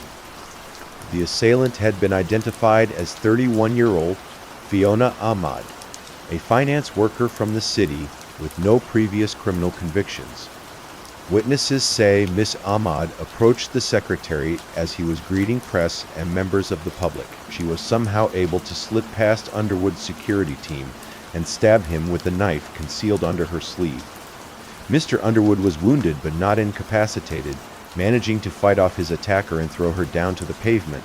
Miss Ahmad then picked up her weapon and launched a second attack. Despite warnings from police officers on the scene, she was subsequently shot by a plainclothes detective. Officers attempted to perform CPR on the assailant, but she died on the scene. Meanwhile, Mr. Underwood was rushed to the hospital, where doctors performed surgery on a deep stab wound in his right shoulder. The government spokesman has since confirmed that the secretary's injuries are not life-threatening, and he is expected to make a full recovery. The Boston police have stated that Miss Ahmad has no history of violence and no known links to any extremist or terrorist groups. Investigating officers are currently looking for a motive. I deleted all my messages from Fiona after reading about her botched attack. By this point, I was in a state of disbelief. The salesman had provided me with two names, and now both were dead. Both have attempted to murder men called Underwood. The name did resonate with me, but as hard as I racked my brains, I couldn't remember where or when I'd first heard it. I threw myself into frantic research, and did find many important public and private individuals called Underwood. Men and women in politics, the media, finance, and so forth. These Underwoods were seemingly unconnected and spread through the English-speaking world. There were many other variations of that surname in various different languages. Still, there was no common thread that I could identify. It's no exaggeration to say that I was driven to the edge of insanity by this seemingly unsolvable mystery. I could not sleep at night because every time I closed my eyes, I saw the salesman's grinning face, Curtis hanging in his jail cell, and Fiona bleeding to death on the street. I just couldn't understand why all this was happening and what it had to do with me. It was during one of those sleepless nights when the salesman returned. I was lying fully clothed on my bed, staring up at the dark ceiling, exhausted but unable to sleep. The clock had just turned to 3 a.m., and that's when I heard a familiar loud knocking on my front door. I instantly shot up in my mattress while my senses heightened as a surge of adrenaline shot through my veins. I practically ran to the front door, sparing no thought for my personal safety. As I opened it and came face to face with the shadowy figure standing on my doorstep. His face was illuminated by my porch light, but even so, it took a moment for me to recognize him. It was the salesman, of course, the apparently primeval entity who went by the name of Mr. Crow, but he looked different from the last time I'd seen him. Gone was the spark in his eyes, and his wide grin had disappeared. Instead, the poor man looked as if he'd been dragged to hell and back and was practically on the brink of death. I stood in the doorway, my jaw dropping in shock as I found myself lost for words. In the end, it was the salesman who broke the silence, speaking to me in a deep and raspy voice. "Good evening, sir. I apologize for the late hour of my visit. May I come in?" I paused for only a second before replying enthusiastically, "Yes, of course." I made way for the elderly visitor, watching with some degree of sympathy as he struggled down the corridor, whilst relying on his walking stick to keep him steady. It seemed that his physical condition had deteriorated in the months since his last visit, but my primary interest was the familiar briefcase he carried in his left hand, because I knew what it contained, the knowledge I desired most in the world. I followed him into my living room, turning the lights on as I impatiently watched the salesman struggle over to his seat. I was frustrated that he didn't open his case and pull out the encyclopedia. Instead, he simply stared at me with bloodshot eyes. There was another tense pause before he spoke, and I sensed a sadness in his words when he did so. "So, you tracked down Curtis and Fiona?" "I did." "And you know what happened to them?" "I do." "So there is a question you want to ask me. There is, who is Underwood?" The salesman appeared deep in thought for a moment, breaking eye contact as he slowly nodded his head. "Underwood? Yes, my employer has used this name for some time." He trailed off without offering a further explanation. "But there are Underwoods," I exclaimed in angry frustration. "The name comes up again and again throughout history, but to here is no connection. No connection you can find. You think of these Underwoods as individuals, but in actual fact, they are all vessels of my employer. All are one and the same. Be it the magistrate, the detective, the attorney, the government secretary, and of course, your five." Those last two words hit me like a ton of bricks. I was shocked, of course, but also filled with an excitement I can hardly describe, as the truth was finally revealed to me. "My father, how is this possible?" "Oh, it's the salesman answered solemnly. I noticed how he took little to no pleasure in revealing this information to me. In fact, he almost seemed guilty as he struggled to meet my gaze. Your mother, no doubt, had her reasons for keeping the truth from you, but my employer's blood runs through your veins. Your heritage brings great power with it, but also considerable expectations." "What do you mean?" I demanded. I was quickly growing tired of the salesman's cryptic answers. I noted how his tone darkened before he continued. "My employer has worked tirelessly throughout the centuries to shape the history of humanity. During this time, he has attempted to recruit many mortals to his cause, but the results have been disappointing. Take Mr. Reilly and Miss Armad as two examples. We had high hopes for both, but alas, they both came up wanting." "What does that mean?" "Your friends were tested and they failed. My employer expects you to do much better. You are his flesh and blood after all." What does he want me to do? The salesman shot me a half grin, and for a moment I thought I could see some spark come back into his sunken eyes. He didn't answer my question, not directly anyway. Instead, he changed the subject and asked a question of his own. You look unwell, sir? Have you been sleeping?" I was baffled and irritated, struggling to find the words to reply. "No, of course I haven't," he said thoughtfully, as he carefully reached into his briefcase. I yearned to see the encyclopedia emerge, but instead he surprised me by pulling out what looked like a business card. I looked on in confusion as the salesman sat up from his chair and struggled across the room towards me with the card in hand.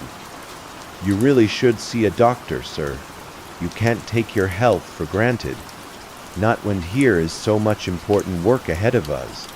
With that, he carefully placed the business card on the coffee table in front of me before heading towards the door. I looked over at him and was tempted to shout out, but instead I glanced down at the card on my table, and then I understood, because the text read, "The Dr. Mark Underwood, Maryland, family physician, open to new page." I heard my front door slam shut as the salesman walked out into the night, but now it no longer mattered. I knew what had to be done, and it was up to me to prepare for the grisly task to come. I didn't waste any time in planning my next move. After obtaining all the information I could on my target, I destroyed my electronic devices, donned gloves, a scarf and a baseball cap, and armed myself with a .38 caliber revolver and stiletto dagger, because you see, it wasn't my intention to confront Dr. Underwood and demand answers. My plan was to kill him. People hearing this confession might be confused by the sudden and drastic escalation in my actions. After all, I am a man with no previous criminal history or inclination towards violence. I had no reason to hate Dr. Mark Underwood or wish him harm. The salesman had informed me that a man called Underwood was my father, and I believed him. But this Dr. Underwood was the same age as me, and so couldn't possibly be my parent. None of that mattered, however. It seemed all those Underwoods were one and the same vessels for a greater unseen power. All the pieces were in front of me now. I finally understood what was required of me. Curtis and Fiona had both failed in their missions. They both come from a place of anger, seeking vengeance against those who wronged their ancestors. But I was going into this with a clear head, and I felt no moral qualms about ending the vessel's existence. I would kill him and fulfill my destiny. I arrived at the address on the card, which was located off a busy commercial street, and I slowly walked along the pavement with my head down and a cap covering my face, as I tried to avoid attention and conceal my identity from any CCTV cameras. My weapons were hidden in my jacket pockets.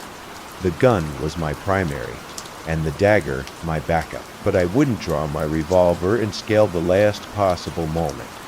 I arrived at the front entrance of the surgery, pausing as I read the motif name printed on the glass door and confirmed I had the right address. I'd purposely arrived at lunchtime when the surgery would be closed and near empty. I therefore expected the door to be locked, and so was surprised to find it left open. It all seemed a little too easy, and I'll admit to feeling a pang of apprehension in that moment. But this soon passed as I carefully pushed open the door with my gloved hand. I entered the reception area and found it abandoned. Even the front desk was unattended, as presumably the receptionist was out for lunch. So far so good, I thought. Next I walked behind the reception and soon found Dr. Underwood's office, discovering the door wide open. I hesitated for a time as I cast my eyes upon my target, watching him as he typed on his keyboard and remained engrossed in his work. Underwood was a handsome man, neat and well turned out, but surprisingly unremarkable. There was nothing to mark him out as a paramoral entity or indeed anything other than a dedicated family physician. I had serious doubts in that moment, fearing I had made a terrible mistake, and I stood frozen with indecision in the doorway, my hand on the butt of my gun as I desperately tried to decide what to do next. It didn't take long for the doctor to notice me. He must have sensed my presence or spotted the shadow I cast, because he called out to me without looking up from his computer screen. "I am afraid the surgery is closed. Please come back later." I didn't answer. Instead, slowly removing the gun from my jacket pocket, he tutted in annoyance, turning his head away from his monitor. But once he saw me, Dr. Underwood's eyes lit up with recognition, even though I'd never met him before. "Ah, it's you," he exclaimed amicably. "I was wondering when you'd turn up." He frowned when he saw the gun in my shaking hand. "Oh, so that's how you plan to do it?"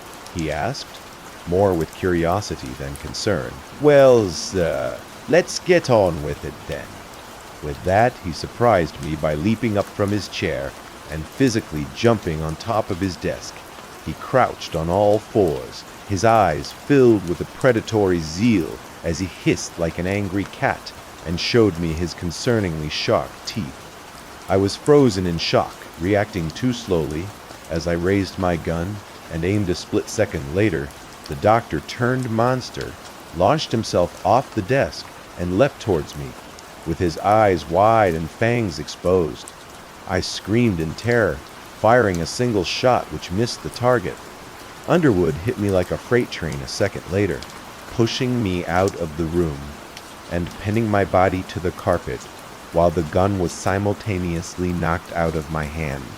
He was on top of me now. Saliva dripped from his fang-filled maw as he held me down firmly. "Come on, my boy. Is that all you can muster?" he snarled in cruel mockery. With that, he wrapped his hands around my throat and started to squeeze. I couldn't breathe as he slowly strangled me. I gasped for air as my eyes bulged. I must have been blacking out, but I was determined not to die like this.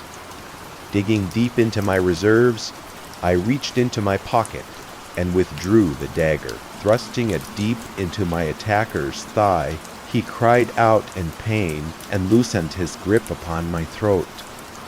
This gave me an opportunity. I kicked out with all my strength, forcing Underwood off me. He staggered as blood poured from the wound in his leg, but Underwood was far from beaten. I went for him again with the dagger, but he easily dodged the attack, punching me hard in the nose and throwing me back into the office. I pulled myself up from the floor and turned just as Underwood launched a new attack. I held out the knife, but he grabbed my wrist and twisted, forcing me to drop the blade. I barely had time to recover before he hit me again and shoved me back down to the ground. Stunned and terrified, I watched as Underwood calmly walked over to where the knife had fallen, stooping over and picking it up. Very disappointing. I expected so much more from you, my son. It certainly had struck a nerve, and I knew it was now or never. I scanned the floor, catching sight of my silver revolver only inches from where I lay. Underwood was now advancing on me, knife in hand, as he prepared to finish the job. I dragged across the floor, grabbing hold of the gun and rolling over before I lifted the weapon and aimed. Underwood was right on top of me, but this time I had the drop on him. I squeezed the trigger, firing 1, 2, and then 3 shots. Underwood was struck 3 times in the chest. He barely reacted at first, looking down in surprise at the blood leaking from the bullet wounds and seeping through his previously white shirt. He looked at me in his last moment, managing a half smile as he said, "Well played, sir." And with that, he dropped heavily to the floor and didn't get back up again. I continued to hold the smoking gun in my shaking hand, hardly believing what I'd just done, and suddenly I became aware of a new figure standing in the doorway. I spun around and aimed, but held my fire once I recognized a familiar face.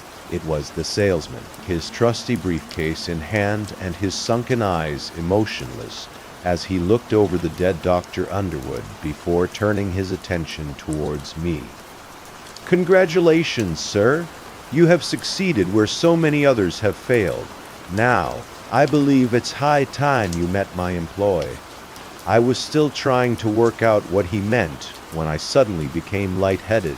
My eyes slowly closed as the darkness took me. I awoke in a strange and frightening place, experiencing a stifling heat as I pulled myself up from a rocky surface and adjusted my eyes to my new surroundings. Inexplicably, I had been transported to a dark and foreign realm, finding myself inside what looked like a great hall carved from rock and dimly illuminated by burning torches. I slowly and cautiously walked upon my shaking legs, scanning the hall in fearful awe whilst noting the high ceiling above me. The light from the wall-mounted torches allowed me to see the guards lined up on either side of a long walkway which cut down the middle of the hall. These soldiers looked like men, although I suspected they weren't of the mortal realm. They all wore bronze armor and helmets like those of a Roman centurion, and each was armed with a long spear and round shield. The guards stood in tight formation, not moving a muscle as I sheepishly walked past them, although I noticed how their dark, menacing eyes closely followed my progress. I continued walking towards the front of the hall, which was dominated by a great throne of cold iron, and upon it sat a giant wearing black robes, bald-headed, but with a crown of thorns placed atop its huge skull. Again, he took the appearance of a man, but must have been at least 8 feet tall, and well built to boot, with his bulging muscles visible underneath his robes. He was eating when I approached him, greedily devouring a large slab of red meat on the bone, the blood pouring down his chin while he washed his meal down, taking large gulps from a substantial golden tankard filled with God knows what. He finished eating and thoughtlessly tossed a bone to the ground. I watched as a ragged man in chains scurried across the floor and scooped up the discarded bone, while a second figure, a woman, refilled the giant's tankard without comment. Both appeared to have the status of slaves in this hellish realm, and they soon meekly disappeared into the shadows. A fourth figure was also present, a small man who cowered behind the throne and would not meet my eye. It was only when I got closer that I recognized this meek individual. It was the salesman. His head bowed as he maintained a tight grip on his book of red leather, the fabled encyclopedia, which was the source of his power and knowledge. But the salesman was obviously submissive to the giant who sat upon the throne, and so I forced my attention upon him. The giant saw me approach, his cold eyes of icy blue lighting up in anticipation as he formed his bloody lips into a cruel smile. There he is. Here's the man of the hour, my own flesh and blood, come to claim his rightful place. By my son, I stood at the foot of the mighty throne, looking up in awe as I struggled to find the words to respond. "Who or what are you?" I sputtered nervously. "Come now, you are an intelligent young man, and so surely can guess my identity. In truth, I go by many names, both in this realm and the world above. I am king here, but you may call me father." The last word hung in the air, and the chilling implications made me feel sick to the stomach. What had I gotten myself into? Was this the destiny I had sought for so long? "What do you want from me?" The demon's sadistic grin widened before he replied. "I want you to be the man you were born to be. You have passed your first test, but there is much work to be done." He clicked his fingers, and the salesman sheepishly walked up to the throne, reluctantly handing over his precious encyclopedia, which his master snatched up in his huge hand. He aggressively flicked through the pages while his servant slinked back into the shadows, and then the demon, who claimed to be my father. I started to read, and his spoken words transported me to another place and time, as I witnessed visions of my future. Virtually, I found myself standing on a podium decorated with banners and flags, giving a victory speech to a fanatical crowd of cheering supporters, my supporters, a cult dedicated to serve me. Next came a vast military procession down a wide street, which I observed from a balcony high above. Thousands of black-clad troops marched in tight formation, saluting towards me as they goose-stepped upon the asphalt. They were soon followed by tanks and other military hardware, while a squadron of fighter jets flew above our heads. Then came a vision of a prison camp surrounded by a barbed wire fence and guard towers. Inside of a cordon with thousands of emaciated, beaten-down prisoners. Their eyes filled with fear and hunger as they pleaded for mercy they would surely not receive. It's fair to say that I was extremely disturbed by the images filling my head, but it only got worse as the demon's chilling words brought me to some very dark places. I saw a city engulfed by flames, a mushroom cloud towering over ruins, as millions were surely killed in a nuclear inferno. More horrific images of war and suffering followed, and I realized that I was responsible for this future apocalypse. And eventually, I abandoned the devastated Earth, looking down upon the planet's ravaged surface from orbit as I was blasted into the stratosphere. And finally, I stood within a vast domed biosphere, looking out upon a red, lifeless desert. Those living beside me were the most fanatical and loyal supporters. These folks were dedicated to me and my vision, and were here to help me build a new world, while billions were left behind to suffer and die on our doomed home planet. With that, I was returned to the hellish throne room.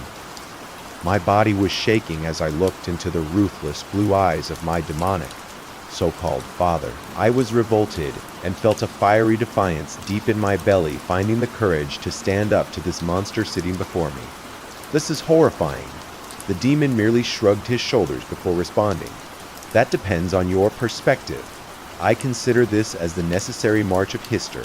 It's monstrous, and I will not be part of it. I instantly regretted my outburst, as I expected the demon to react with fury. But instead, he retained his cool composure, his horrific grin barely faltering as he spoke his words through clenched teeth. I think you will, much child. You forget that my blood runs through your veins, and in truth, I know you better than you know yourself. I know the darkness which dwells deep inside of you, the savage cruelty, the lust for absolute power, just waiting to break out. He briefly paused to let that ominous sentence sink in. And here is another reason. The events you've witnessed, the words in this book, and the events of the war to come.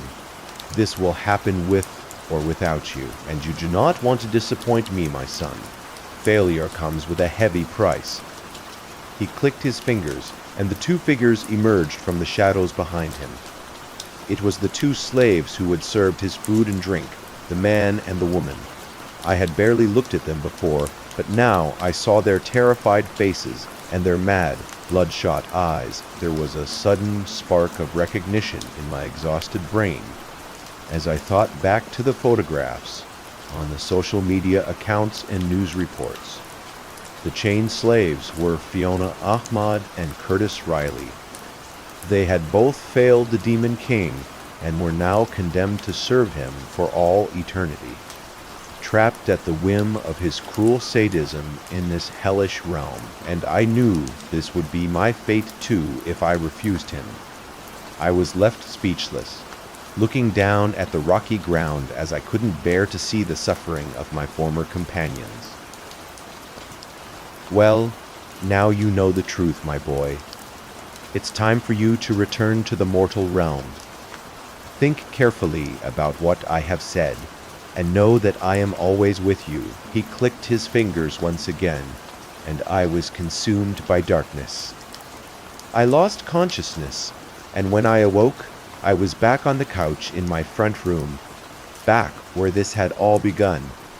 I've had much time to think since my extraordinary experience, but I can't find any logical explanation for what I've been through. The murder of Dr. Underwood went unsolved. The police and media believed he was killed during an attempted robbery gone wrong. There was no evidence of my involvement in the murder or any links discovered between Fiona, Curtis, and me. It was like everything had been covered up by a hidden power. The only conclusion I can come to is that it's all genuine. It's not just what I've seen and heard. I can feel it deep in my bones. The darkness inside me is all too real, and I can't suppress it any longer. I don't know whether the future I've seen is set in stone. Perhaps the apocalyptic war can be avoided. Maybe I can prevent it if I make different decisions. Or alternatively, the world could well be doomed, and the best I can do is save a select few who can start again. One thing's for certain, however. I have been chosen for this great task, and I've proven my worth in my Father's eyes. The future is mine to shape, and I will not fall short.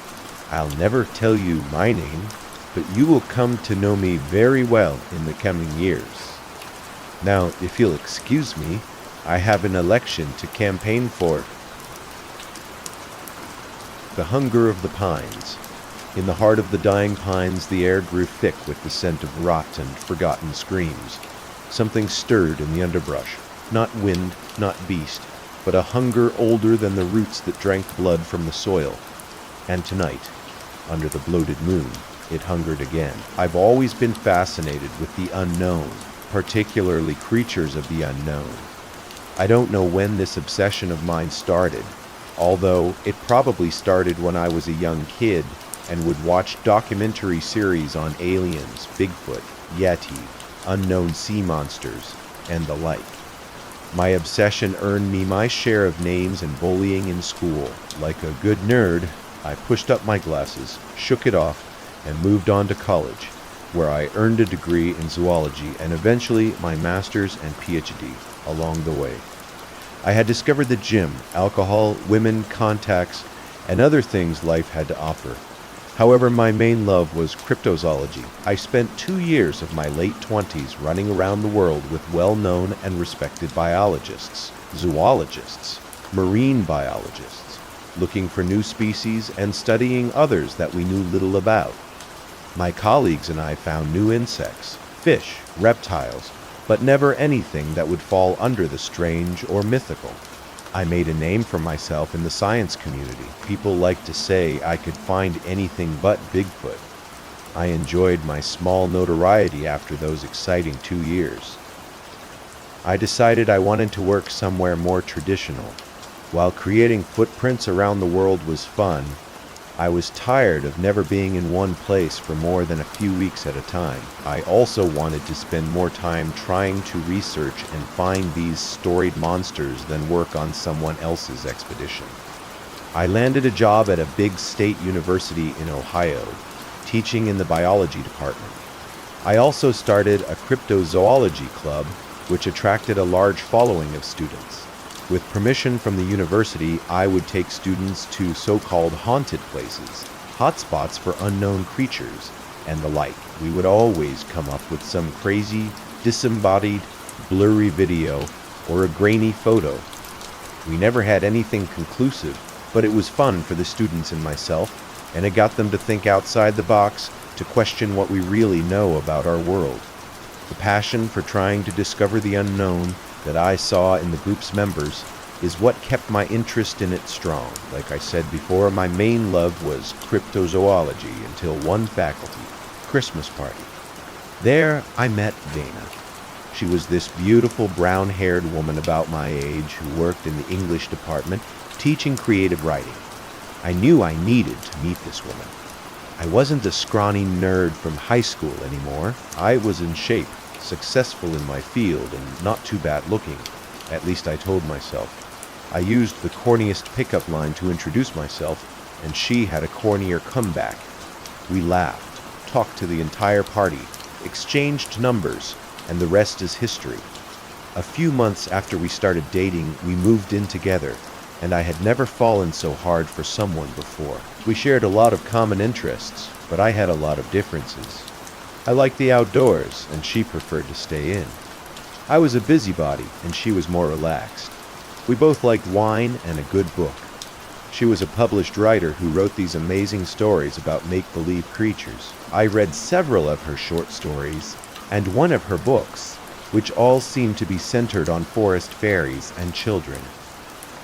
"Dana," I said, closing her latest published book as I was sprawled out on the couch one evening, "have I told you that you are an excellent writer?"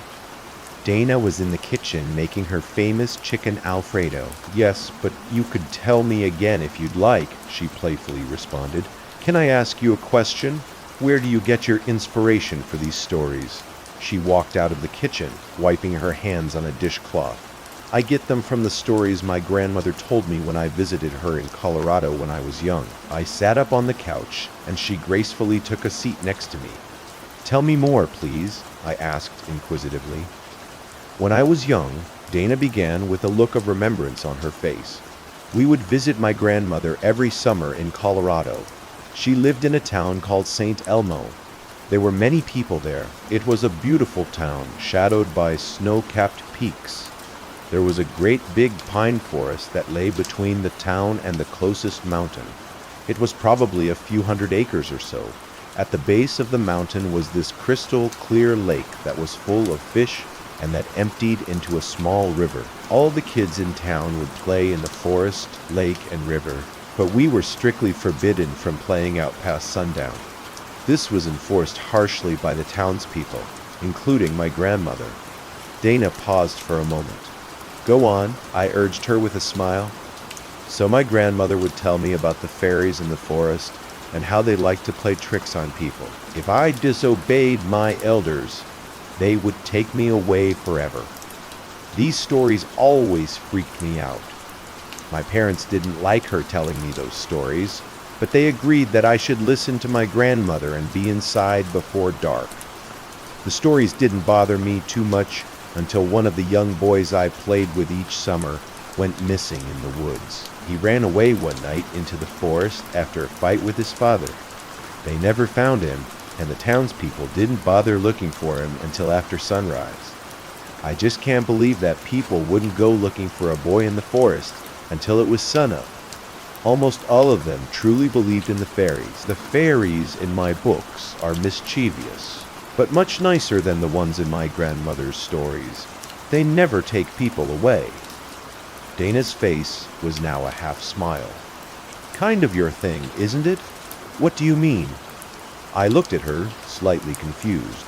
You know, imaginary creatures that live in the woods. She looked at me with a smart-ass grin. Well, I've heard and read up on fairy folklore, but it's not something that many cryptozoologists spend a vast amount of time on. However, I've never heard of a town afraid of fairies, especially from a first-hand account. It would be interesting to investigate something like that. Dana smiled, a mischievous smile that stretched from ear to ear. Good. My parents want to meet you, and I want you to meet them. My grandmother passed away when I was young, and my parents inherited the house. They retired there a few years ago. You could come up with me this summer when I visit them, and you could solve the town's fairy problem. By this point, she was standing over me, giving me the puppy eyes to agree. And just like that, our summer plans were made. In early June, I found myself on a plane from Ohio to Denver with Dana and a bag full of some of my recording equipment. I took on my excursions with my student group. Once there, we picked up a rental car and drove what felt like hours into the forest-covered mountains. At one point, we left the winding highway to exit onto an even more treacherous two-lane mountain road. 15 minutes from the highway, we arrived at what looked like a ghost town. There were several small shops that were closed, and what looked like an unfinished hotel from the 60s. This place has become a ghost town since I was a girl, Dana said as we drove past the abandoned buildings. A few short minutes later, we pulled in through her parents' driveway. Her parents' house sat on a short, dead-end road of a few dozen houses. Behind her house lay the thick pine forests she had mentioned to me. In the distant background loomed a majestic, snow-capped mountaintop. Her parents greeted us with smiles at the door. Dana excitedly hugged her mother and father. I, trying to hide my nerves while meeting my girlfriend's parents for the first time, quickly shook their hands and introduced myself as Jack, the guy that was here to fix their very problem. And they both smiled and paused before saying through their teeth, "The very problem is under control." Come in, and dinner is about ready." My nervous attempt to be funny appeared to have been a strikeout. Dinner went well, and we talked about our trip up and what I did at the university. With our bellies full, Dana's father invited me out to the back porch for a beer. "So, you teach cryptozoology at the university?" Dana's father asked, before taking a big swig of beer from his bottle. "No, I teach animal behavior and social interaction. I would like to teach cryptozoology at one point, but I need to have the class curriculum written and approved before I can." I slouched in my porch chair and began to enjoy my beer. "I suppose Dana has told you a bunch of crazy stories about fairies in our woods?" I looked at him and gave a small nod as I took another sip from my bottle. "They're all true. It sounds stupid, crazy, but they're all true. My wife told me those stories too, and I wouldn't have believed them if I hadn't seen some crazy stuff or experienced our neighbor's niece disappear one night 2 summers ago in that very pine forest." He pointed toward the wood line just off his backyard while taking another swig from his bottle. "We've had a drought in the last few years, and the pines are all dried up and getting brown. The forest used to be dark and green. Now it's just a sad brownish color." Dana's father finished his beer and looked up at the sky. The pines were brown and looked all dried out, even in the setting sun. The air wasn't filled with that typical pine wood smell. In fact, the air was cool and stale. "You want to see a magic trick?" he asked me excitedly. Sure," I said, half expecting him to pull a coin out from behind my ear. "Watch the back gate. The sun sets at about 9 p.m. today. About that time the latch will pop up, and it'll swing open. No hands," he said, waving his hands in the air. Dana's parents' yard was fenced in with a single back gate, which led directly into the forest. Some of the forest pine's branches hung just over the gate. I wasn't quite sure how to take Dana's father's statement, so I waited. The sun slowly crept behind the mountains, and the clock reached 9 p.m. I finished my beer as we quietly sat on the back porch. As I was about to get up and tell Dana's father that this was the longest trick I'd ever waited for, the sound of scraping against the opposite side of the fence caught my ear. It started at the back corner of the fence. It sounded like a child was dragging a stick across its pickets as they walked by.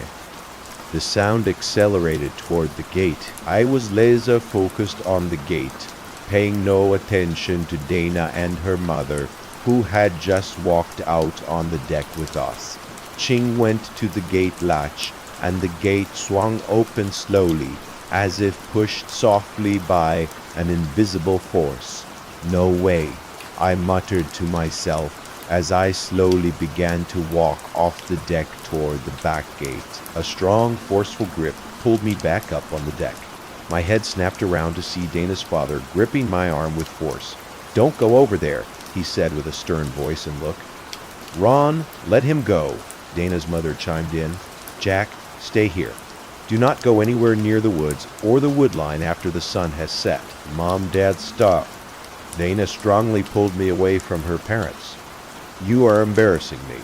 She turned to me and said, "I'll take you into the woods tomorrow. It's fine. You'll see. Come inside." She turned and graciously stormed back into the house. Feeling awkward, I pretended to take one last drink of my beer and began to follow Dana.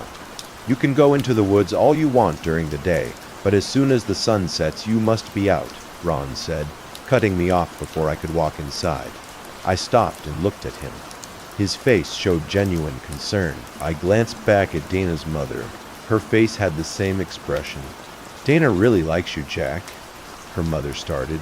"We would prefer if you left with her when your visit here is done. Explore all you want, but please listen to us about the woods." "Yes, please listen to Linda and me," Ron said, almost pleading. I looked down. "I understand. I'll make sure to heed your warning. I brought some research equipment with me. Is it okay if I place a camera on the fence to capture this tomorrow?" That'd be fine, Ron said. Just do it early when it's still light. I agreed, and with that I went inside, feeling a bit confused by Dana's parents' insistence on staying away from the woods after dark. Dana and I got ready for bed that night, and as I lay in bed with her head on my chest, I tried to piece together if her family really believed in fairies and if their facial concern earlier was genuine. Your family really believes in the fairies, don't they? I asked Dana. She rolled over and picked up her head. Two-faced, ma'am, it's embarrassing. Not the fact that they believe in that stuff, but that they are so adamant that the woods are a bad place. If I had been rebellious as a kid, I would have run off into the woods many times. They're beginning to act like my grandmother when I was a child. I don't know how my dad does that gate trick, but it's getting old. He pulled it on me 2 years ago and insists it's not him. Dana was getting more annoyed the more she talked. I'll take you into the woods tomorrow. You'll see. I used to play there as a child. Tea here. Is nothing wrong with it. I pulled her in tight to my body and kissed her goodnight softly. Okay, we'll have an adventure tomorrow, I said before dozing off. The next morning, Dana took me into the pine forest after breakfast. She showed me all the things she could remember from her childhood. She showed me her favorite trails, which had become slightly overgrown. She showed me her favorite spot on the river and her favorite shore of the lake. The lake shore was littered with dead fish here and there, but strangely, no rotting fish smell. It's a shame that they died. I remember the lake being healthy when I was young. We used to fish here as kids, she explained to me, as we navigated the shores. On the lake shore was an old foundation to a building that never started. Dana said that it was supposed to be a lodge for visitors to the lake in the 60s, but it was never finished. The crumbling foundation was covered in moss and looked more like a pathetic version of Stonehenge than anything else. It was about noon, and we agreed to head back through the woods to get some lunch at her parents' house. As we walked hand in hand through the forest on trails that I was surprised she could still navigate from her childhood memories, I noticed that almost all the pines were brown or brownish green. The trunks were rather large, swollen even, as if stuffed with something, and most of the underbrush was dead or looked like it was dying. Dana mentioned that there had been little rain during the summer and spring of the last few years. I thought it strange that the forest would be dried out, but the river and lake didn't seem to be at low levels. At lunch, Ron brought up the topic of cryptozoology, my interests, and what they felt were fairies in the forest. You should talk to David Blackfeather. He's a detective with the county and lives a few houses down. He's also the last of the tribe that once lived here. He's sort of an amateur historian for the area and has plenty of stories to tell about the fairies in the woods. You know, I'll give him a call and tell him you are coming over.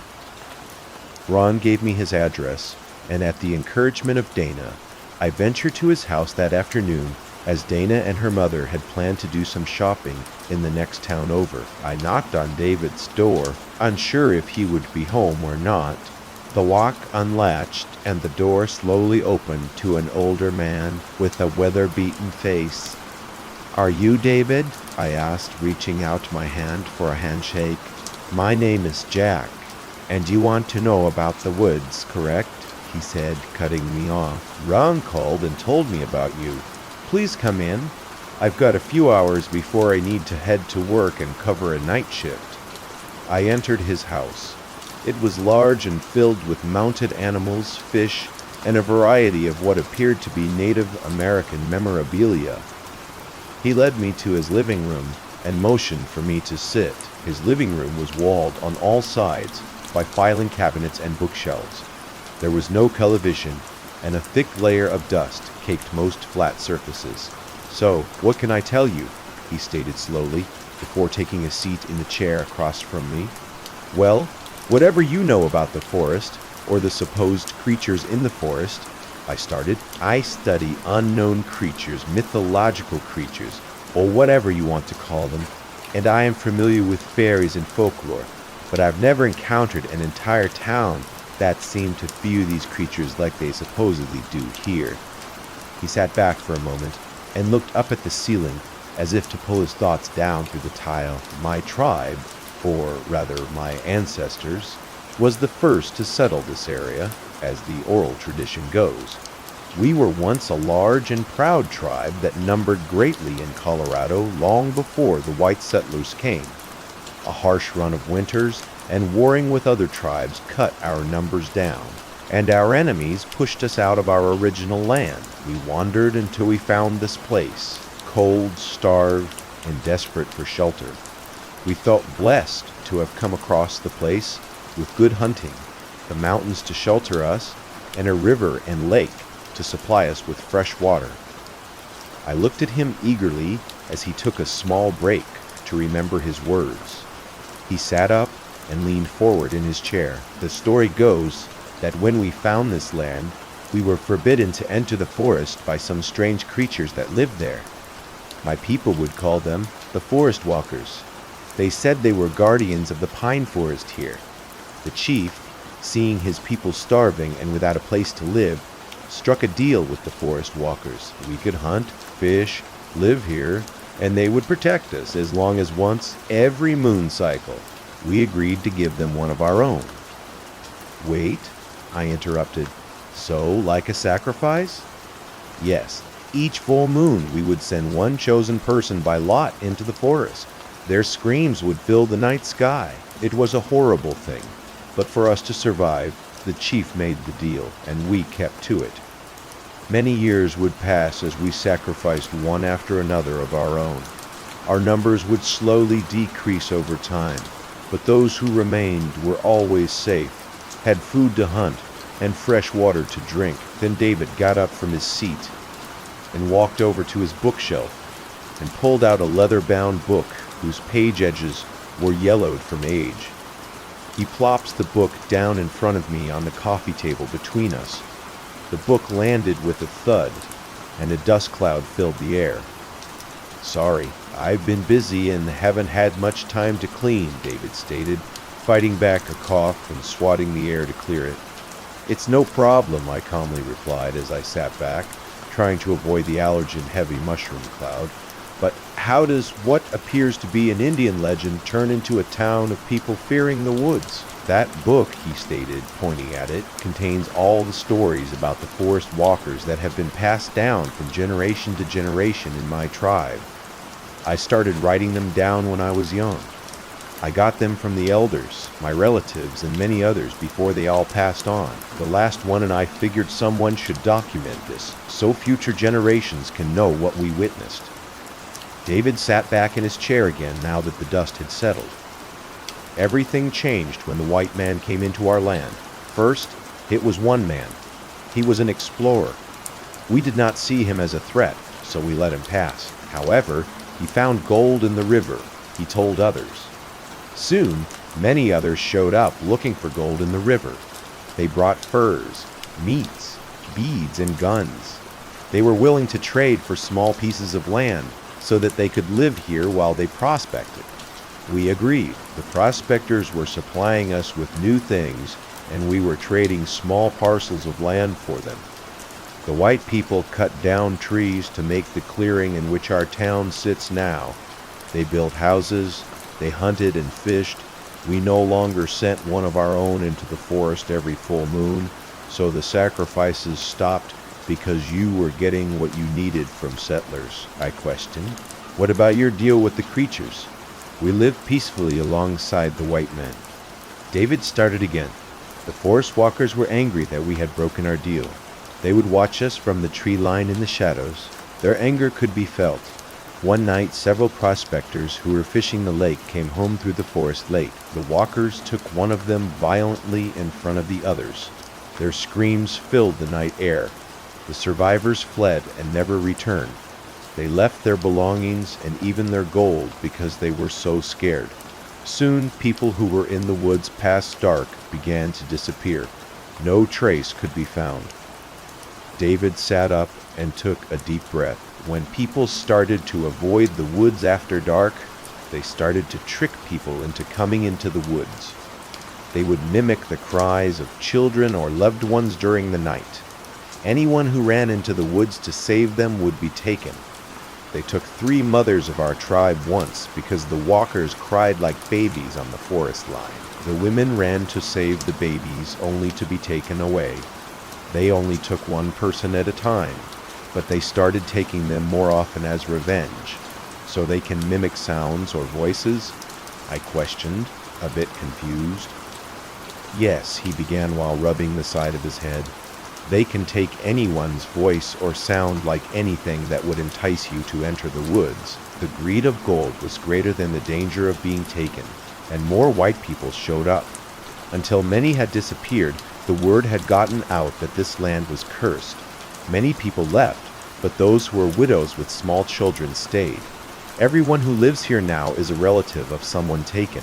My tribe helped them and welcomed them to stay here. It has become forbidden to enter the forest at night. So why are there people still living here? I questioned. Why not pack up and leave this place if it's cursed? My people made a pact with those who were left from the prospecting rush. We agreed to guard this place and keep people from the evil here. We would tell no one about this place. We had made a deal and broken it. We had put others in danger. However, no matter what we did or said, the word always made it out about fishing and hunting or the gold in the river. People would come and disappear together. We would warn them that they would disappear in the woods after dark. Once in the 60s, a group found out about the fishing and tried to build a lodge on the lakeshore. They're all gone. We tried to warn them, but they called us insane. It is only recently that this town and forest have gone unnoticed by the outside. There have only been a few disappearances in the last 10 years. Yeah, I've seen the foundation, I said as I sat up in the chair, drawn into his stories more and more. David got up and walked over to one of his filing cabinets. He pulled open the top drawer, creating another small dust cloud. He reached inside and pulled out a black binder that was stuffed full of paperwork. Here, he said, motioning for me to take the binder. What is this? I questioned, taking the heavy binder from him. These are all the open missing persons cases that I am in charge of. They're all from here. That's crazy, I said as I opened the binder. There must be hundreds of cases here. Some people say I am a shit detective. I know what happened to those people, but it's not something you can put on an official report and still keep your job. If you look at the reports, they all have the same pattern. These people were all last seen before dark in the forest. I ended my conversation with David as he was about to get ready for work. He was working a missing persons case from 2 towns over. He let me borrow the case binder and the book of his tribe stories. That evening, I set up a small camera and microphone on the opposite side of the fence in Dana's parents' backyard in hopes that I could get something on tape. I might understand better what I was dealing with. I paired it with my laptop, set it to record, and left the laptop in the bedroom while I got ready for dinner. While sitting on the back deck after dinner, I eagerly read through the stories of his ancestors. The only interruption was the sound of a stick being dragged across the fence and the pop of the fence latch, coupled with Ron's voice repeating, "Right on time," as the sun set behind the mountain. I had forgotten about my camera at this point. That night, I excitedly discussed with Dana what I had discovered in the afternoon. You should interview the neighbors. Most of them are older and are retired, so they'll be home. I think I'll do that tomorrow, I said excitedly. The idea of having discovered a legitimate cryptozoology that I could present to the community raced through my mind like a blazing wildfire. Only if you take me to a fancy breakfast in the morning, Dana said, with a devilish smile. Mother and I are going to pick blueberries tomorrow evening to make pie. It's her specialty, and I think you'll like it, deal. I went to shut off the lights and realized my camera was still recording through my laptop. Dana, let's see if my camera caught what popped the latch on your back gate. Dana slid it across the bed as I swept my fingers across the trackpad to remove the screensaver. The camera screen popped up, and the camera looked like it was facing up at a window on a house rather than down the fence row. "That's our bedroom window," Dana said quietly. I stood up and walked over to the window. I could see the power light on my camera looking back at me. Something had moved it. No one had touched it since I set it up, that I could recall. I hopped back onto my laptop and rewound the captured footage at 8:57 p.m. The camera started to wiggle, and then it violently dropped at an awkward angle to the ground just as the fence was starting to be scraped.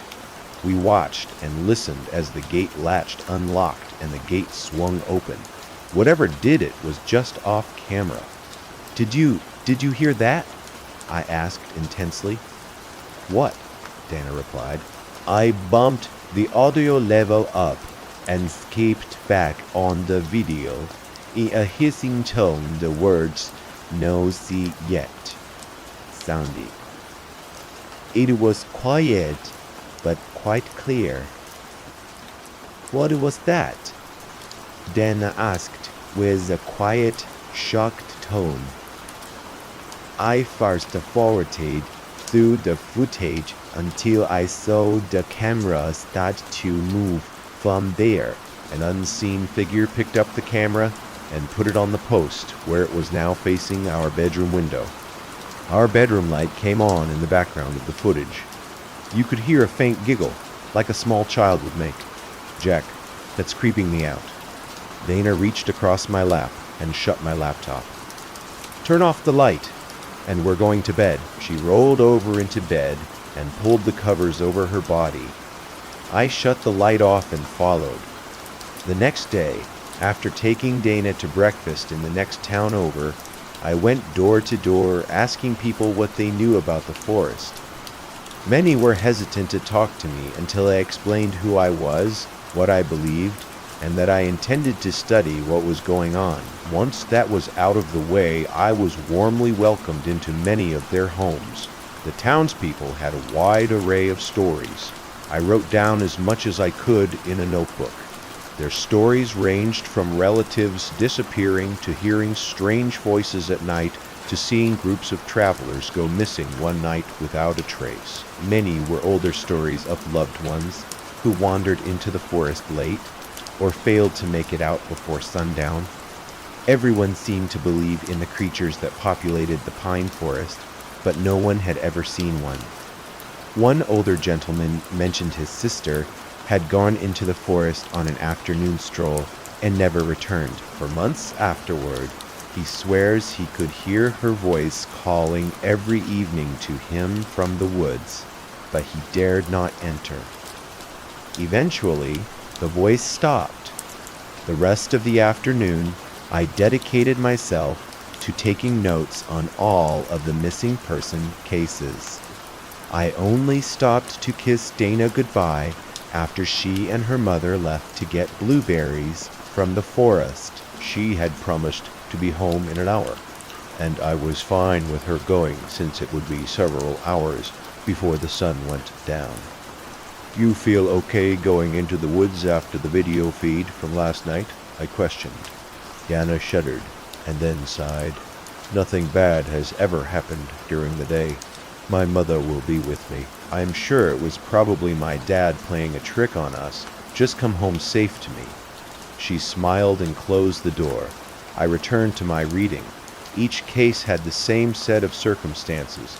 The person was last seen going into the woods before dark or just after dark, and not returning once the sun had set. Several of the cases mentioned witnesses hearing strange sounds from the woods. One case in particular mentioned that a county police search group went into the woods after dark. None returned. There was no good explanation of why the people went missing. News clippings placed the blame on people getting lost in the American outback, or the possibility of these people running into bears or wolves. Exhausted after all my note-taking, I closed the binder full of cases and sat back in my seat in the living room. I breathed deeply and sat collecting the binder and book that David had let me borrow. The front door swung open slowly. I looked up, hoping to see Dana and her mother, But to my surprise, Ron walked in. "Hey, I didn't even know you were gone," I said in a tired tone. "Yeah," Ron started as he took his shoes off at the door. "You were so buried so deep in your reading that you didn't notice I left for town. Just went out to get some gas for the mower. The yard is getting kind of long and needs to be trimmed. Keep an eye out for Dana and Linda. They went to pick blueberries in the woods and haven't returned yet." "Okay, the girls still have time. The sun won't set for another 3.5 hours." I could hear a slight worry in his voice. I finished gathering my things and walked to David's house to return his items. When I arrived, he was sitting on his front porch, still in his police uniform, with a beer. "Jack," he said with a smile, holding the beer up in salutation, "I see you've come to return my binder and book. Did you find what you needed?" I handed him the book and binder and took a seat beside him. "I found a lot of interesting stuff. I interviewed many of the neighbors, and I believe everyone feels like tea here is something in the woods. All the missing cases are similar. All the Indian stories are intriguing. But tell me, why are there people still living here? And I understand your ancestors made a pact, but why not just up and leave?" David put his beer down on the porch, inhaled deeply, raised his hands up, and placed them behind his head before sinking back into his chair. "This will sound stupid, but it has been an oral tradition and agreement of all those raised here that we would stay and make sure nothing would be built on this land beyond what has already existed. We didn't want other folks to suffer what our ancestors have gone through. Everyone here is a relative of a prospector or settler. They came here many years ago. Everyone has lost someone to those woods. All those boarded buildings in town belong to someone here. They've just agreed to never sell them and let them fall into dust. Most people couldn't afford to move away anyway. Some of the houses up the street are the same way. Why give something to someone in this horrid place? We grew up here. We know what it's like to hear the noises in the night and fear visiting relatives. If the townspeople all died off and this place falls off the map, it'd be best for everyone." He took another deep breath. "We're the last of the people who will live here. Dana's parents were raised here. She wasn't. When they are gone, the house will sit abandoned, just like the rest." I sat in silence, trying to wrap my head around what David was telling me. Sure, none of the houses in town were extravagant, and no particular person seemed to be wealthy. But how could they live in a place that they all seemed to fear? "What do they look like?" I asked. "Who?" David replied, sitting up a little straighter at the surprise of my question. "The forest walkers, the fairies, or whatever you want to call them. What do they look like?" "I have no descriptions in any of the text you gave me. The only indication of someone talking to them was your ancestors." I sat up and looked at David with a stern look. "Tonight is a full moon. Only a few people have been lost in the woods during the dark in the last 10 years. They're angry. You could feel it in the air. I am going to retire in 2 years. I spent my life trying to find those missing people. I've been in the woods during the day. They're hard to see. They're tall and very skinny. If you look hard, you could see their outline among the trees. It's very hard to make out, but there are hundreds of them there in the woods now. They won't move until dark, but even now, you could look among the tree line and see them standing still." David pointed toward the woods that were across the road from his house. I looked hard but could see nothing but pines in the fading light. I thanked him for his time and resources and made my way back to Dana's parents' house in the waning light. The sun had set, and a cool breeze blew over the road and into the woods, as if the forest itself was inhaling. I walked along the broken sidewalk, looking into the dark pines, to see if I could catch a glimpse of what David was talking about.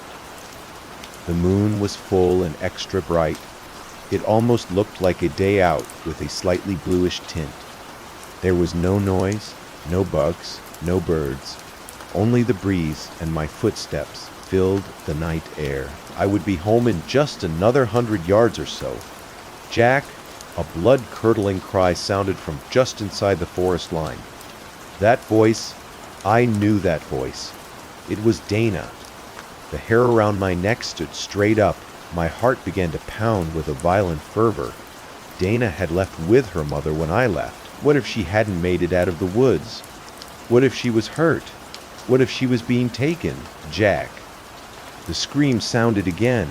This time it sounded like she was in agonizing pain. I was in the woods 20 yards deep before I realized what I was doing. My eyes scanned everywhere frantically. "Dana," I called out. There was no answer, only dead silence. The moon was so bright, I could make out almost everything from the light that shone through the pine branches. "Dana!" I was breathing through my mouth now. My breaths matched the frantic pace of my heart. I stood there in silence. I looked hard at the dense pine forest in front of me. Movement caught my eye. I wasn't alone. There was movement everywhere, but I couldn't see exactly what it was. Whatever it was made no noise, and it appeared opaque, almost invisible. As if out of nowhere, the opaque shapes melded into reality. They were human height. Their skin was white. They had thin legs, arms, and body structure. Their skin looked dry but rigid like bark. Their head was large, white, sideways, cone-shaped with no features, only a small black hole in the front. My muscles tensed as pure fear flowed through me. I couldn't move. I was dumbstruck and fear consumed me at the same time. Dozens of these things were in front of me. They all looked horribly the same. I wanted to run. I couldn't. One of them moved slowly toward me. 20 feet from me, it stopped. It was dead quiet. My heart was pounding so hard I could hear it. The hole at the front of its head grew larger, as if something was pushing out of it, like the peeling of a sausage casing. The skin of this thing pulled back, and out of the black appeared to be a young woman's head. My jaw dropped. I could feel my heartbeat in my ears. Her hair was black and greasy looking. Her eyes were black ovals. Her skin was pale. She looked up at me. It felt like an eternity as I stared at this human head upon this monstrosity. Her mouth opened. "Jack," her voice echoed, but I knew that voice. It was Dana's. Confusion took over. The woman's head on this monster twisted sideways in a horrible manner while looking at me with a blank facial expression. "Jack, Jack, Jack." Dana's voice repeated faster and faster. Then an ear-shattering maniacal laugh echoed from its mouth. Tears streaked down my face as my lips began to tremble. It stopped. From jaw to forehead, the woman's face split in half, opening from side to side as if it had been sliced through, revealing a mass of razor-sharp teeth and flailing tentacles like tongues. The creature shrieked. It was so high-pitched and growling that it made the forest shake and my ears ring. I fell backwards onto my back with a hard thud, and for the first moment since I saw the thing I could move. I began to shuffle frantically backwards, kicking my legs, repelling me away from this monstrosity. The creature dropped to all fours and began to rush me in the most inhuman way possible. I knew there was no way to get up and outrun it in time. It was about to be upon me. I raised my arm to cover my face. "No!" I shouted as I looked away. "Nothing. I felt no pain. No creature landed on me. Jack! Mom! Dad!" "No?" A cry rang out in Dana's voice, but only this time it sounded as if it came from the direction of her home. I immediately stood up, trying to comprehend what was happening. The creatures were gone, but something in the underbrush moved violently away from me, tearing up ground and shaking branches as it went. "Linda, no!" Another voice rang out. It was Ron's. I was still confused and scared, but I wasn't going to stay in those woods any longer. I ran as fast as my legs could carry me to Dana's parents' house. Ron was in the backyard, restraining Linda, who was sobbing. Let me go! Let me go! She's gone! They might take you too, Ron replied, hugging his wife with all his force. What happened? I demanded. Oh my God, Jack, Ron said as he turned to me in shock. Dana swore she heard you screaming in the woods and ran in after you. We tried to stop her. A scream of pain from Dana rang out in the distance. My fear and adrenaline rush turned to anger. They took the woman I loved. These hideous things took Dana without thinking. I ran to the garage and scooped up the gas can Ron had filled earlier in the day.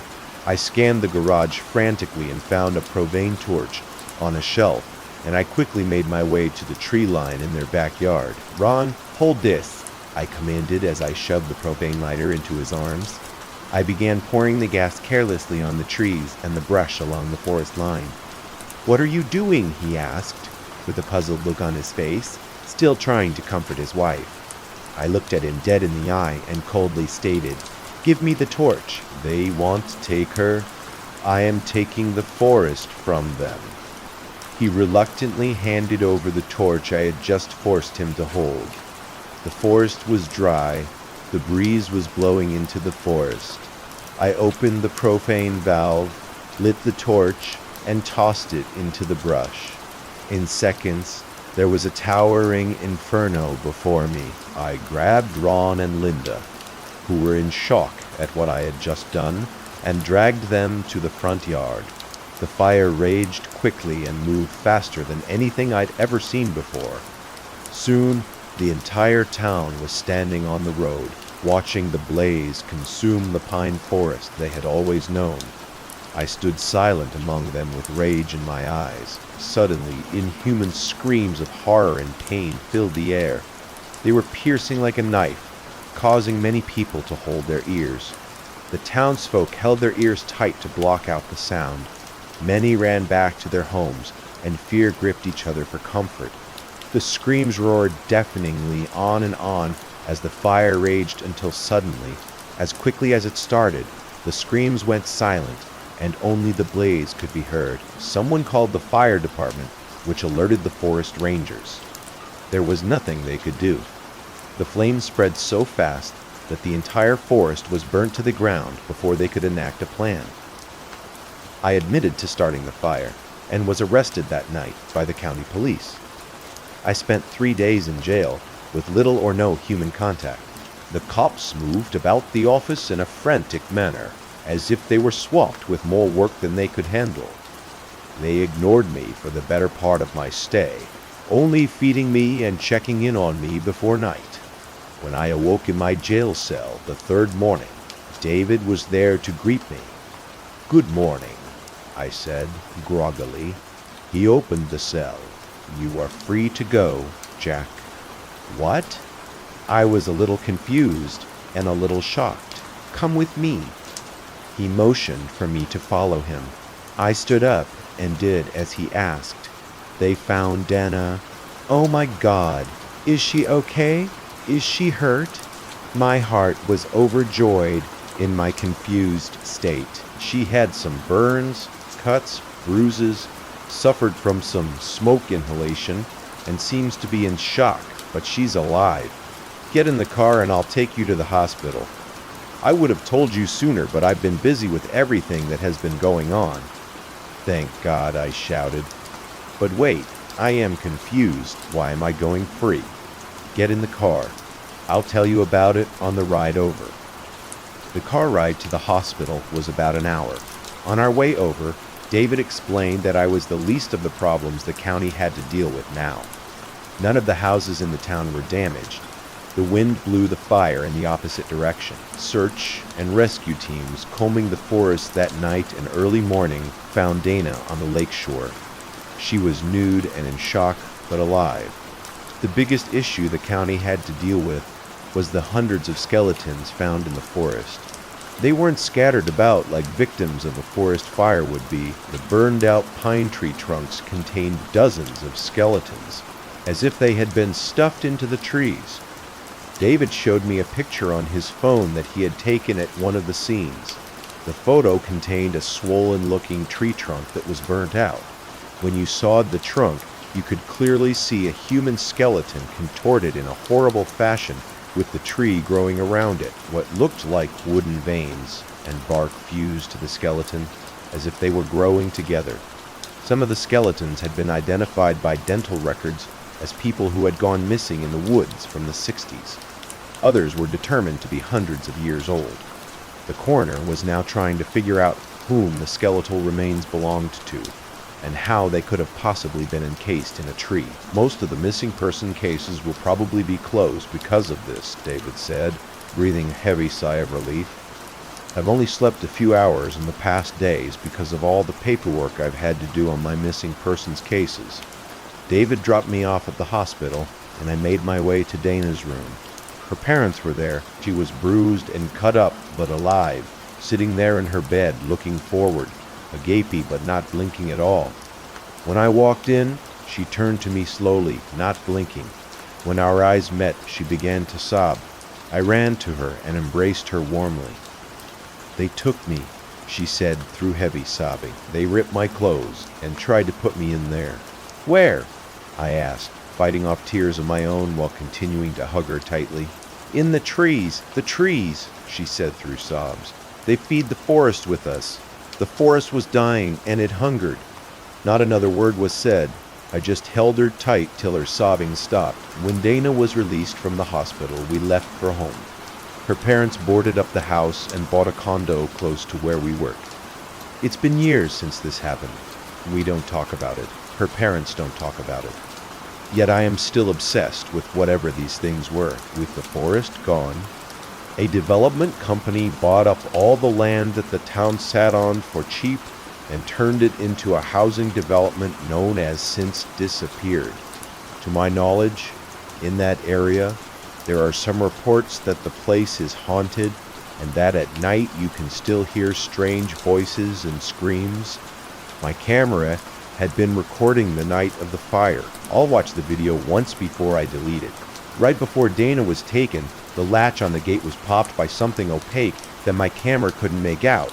The camera then suddenly turned to the forest. My voice can be heard calling Dana's name in a scared tone. Dana can be seen running into the forest, calling for me, as she disappears beyond what the camera can see. There is a voice that giggles like a small child and then states, "We take," in a raspy, high voice. The brush all around moves violently towards where Dana was last seen before you can hear her screams. I still run my cryptozoology group at the university, and I've never come across another story of such creatures as obsessed as I am with trying to figure out what they were. If I ever came across another place that talked about fairies in the woods who take people, I would probably pass on investigating those stories. The final inhales. Hey, have you ever tried to quit smoking? Oh, don't mind how I am dressed. It's a new company dress code. No, no, no, no, no. I am not here to sell you anything. Just listen to my story, and you make your own decision. Okay. It had to be about a year ago this fall that I decided to quit. It was because of the usual reasons anyone quits. My wife, Erin, and I were hard up for cash, even though we were both unemployed at the time, and she was pregnant. We both decided to make some sacrifices to save money in preparation for the arrival of the new baby. She sold off some of her jewelry to a local pawn shop and started looking for a stay-at-home job. I really cracked down on finding myself a real, full-time job, and obviously decided to give up smoking as well. I had tried a few times before, with various methods. Cold turkey was first, then the Nicorette gum, and of course, the patch. And to tell you the truth, they are all full of shit. I even tried that dumb fucking Ikai. Piece of fucking shit. News flash. Save your money. So this time, I figured that I would see my doctor about it, and he would prescribe me some pills or something. I know you don't have to say you were unemployed and you wanted to go to a doctor about this. How the fuck are you going to pay the bill or get the prescription? Dipshit. Well, we had enough left around to cover for this, with the idea that it would save us money in the long run. Don't worry, I got lucky. Okay, so I called the doctor's office and set up an appointment for 11:15 the next morning. I was going to quit smoking in the first place, so I held off on having any before I left. I hopped onto my piece of fucking 1992 Ford Tempo, and off I went. I strode into the office sometime around 11, and there was no one in line for the front desk and no people in the waiting room. Bonus, I wasn't in the particular mood to sit and listen to some fuck complain about his life in the ever-popular Posse. No matter how loud I talk, you can't hear me when I am on my cell phone. Volume, or watch some teen mom with a lack of parenting skills let her kid rip apart the magazine rack today. Anyway, I stood at the front desk for a solid 10 minutes. As it turns out, the receptionist was ass deep with the phone. So I stared at her, and she held up the, "It'll give me a minute, I'm on the phone here," finger. She giggled at her conversation and continued talking. I bit my tongue and tapped my finger on the desk. After a while, the receptionist decided that I was worthy of her attend. "Can I help you?" she asked in a really fucking tone that made me want to grab her by the neck and squeeze until her head popped. "Yeah, as a matter of fact, I have an appointment to see Dr. Jenkins for 11:15. Name, Jack. Jack Travis. Mr. Travis, let me see here. Ah, there it is, for 11:15. You say, yeah, that's the one. Well, then there seems to be a few issues here. Go figure. What could they be? Well, number one, you are late for your appointment. Bull. I got here 15 minutes early to fill out paperwork. You were on your damn phone. Sir, don't start with an attitude or I'll have to escort you off the property I have no proof of when you arrived. You should have signed in on the sheet. You saw me standing here. Never mind, I'll just sign in now. Can I see the doc? Well, that would be the other issue. Since you were here late, you missed your appointment, and Dr. Jenkins is booked tight for the rest of the day. Really? You are fucking me. No one is here, sir. I warned you, and I will not do it again. Insurance. Ha, I wish. Ha is right. Just sign in and find a seat. I will see what I can do. I grabbed the pen and scratched my name into the sign in sheet. Under time, I wrote 11 a.m. as large as I could. I also happened to notice that no one else had signed in that day. Booked my ass, I muttered under my breath.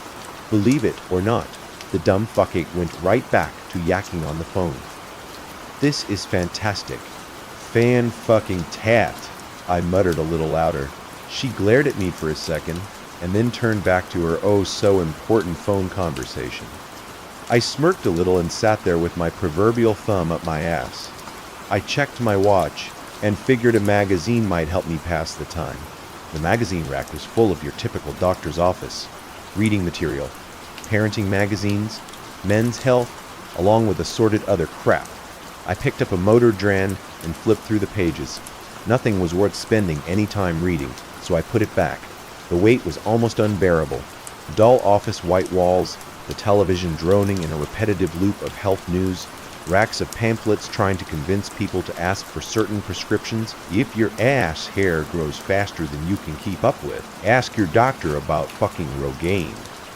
I was counting the dots on the ceiling tiles, wondering if I should just reschedule for another day, when I heard, "Mr. Travis, Jack Travis, Travis," I replied, as I checked my watch and looked up to see a tall, slender figure standing in the doorway. He was almost a sickly kind of skinny, although he didn't look old.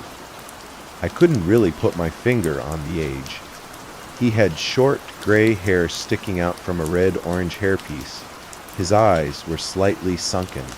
His skin was pale, almost white. He wore a pair of burnt orange slacks with tan dots. and a long white lab coat.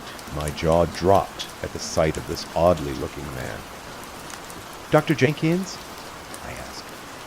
It's not like I ever spent any time at the doctor's office, and the stun of seeing this guy completely forced any idea of what Dr. Jenkins actually looked like out of my head. No, unfortunately, the good Dr. Jenkins has just left the office due to a very sudden illness. He replied in a somewhat horror-raspy voice. Ironic, I thought in my head. Well, the receptionist said that he was booked for the day. Are you taking his patients? Only some of them. I've just transferred to this office from Boston, Massachusetts, and Dr. Jenkins has graciously offered for me to take some of his patients until I have established myself with this office. Patients allowed, of course. All right, I guess. I was a bit hesitant, but my impatient side got the better of me right then. Mr. Harrell, it's Travis, I replied. I heard the receptionist holler something as the door shut behind me, but I figured it was part of her phone conversation, or maybe someone else interrupting it. I followed him into a small examination room. It had the normal examination table and a few posters of various body parts, with medical terms and arrows pointing out the different parts that made up whatever the poster was supposed to be of. Ah, it says, here it's been a while since your last checkup. Ah, yeah, lack of funding, if you catch my drift. That's not really what I came in for, though. Oh, unfortunately, I can't help you until you've had a physical. Well, you see, that's kind of the problem. I don't really have insurance to cover this visit, and I am on a tight budget. I see. Well, maybe we can make some sort of payment arrangement afterward. I guess. Just try to keep it cheap, Doc. Alright. I never did catch your name. At the same time, I thought to myself, my wife is going to fucking kill me when she sees this bill, but it's for my own good. Oh, I am sorry. You can call me Dr. Blackwood.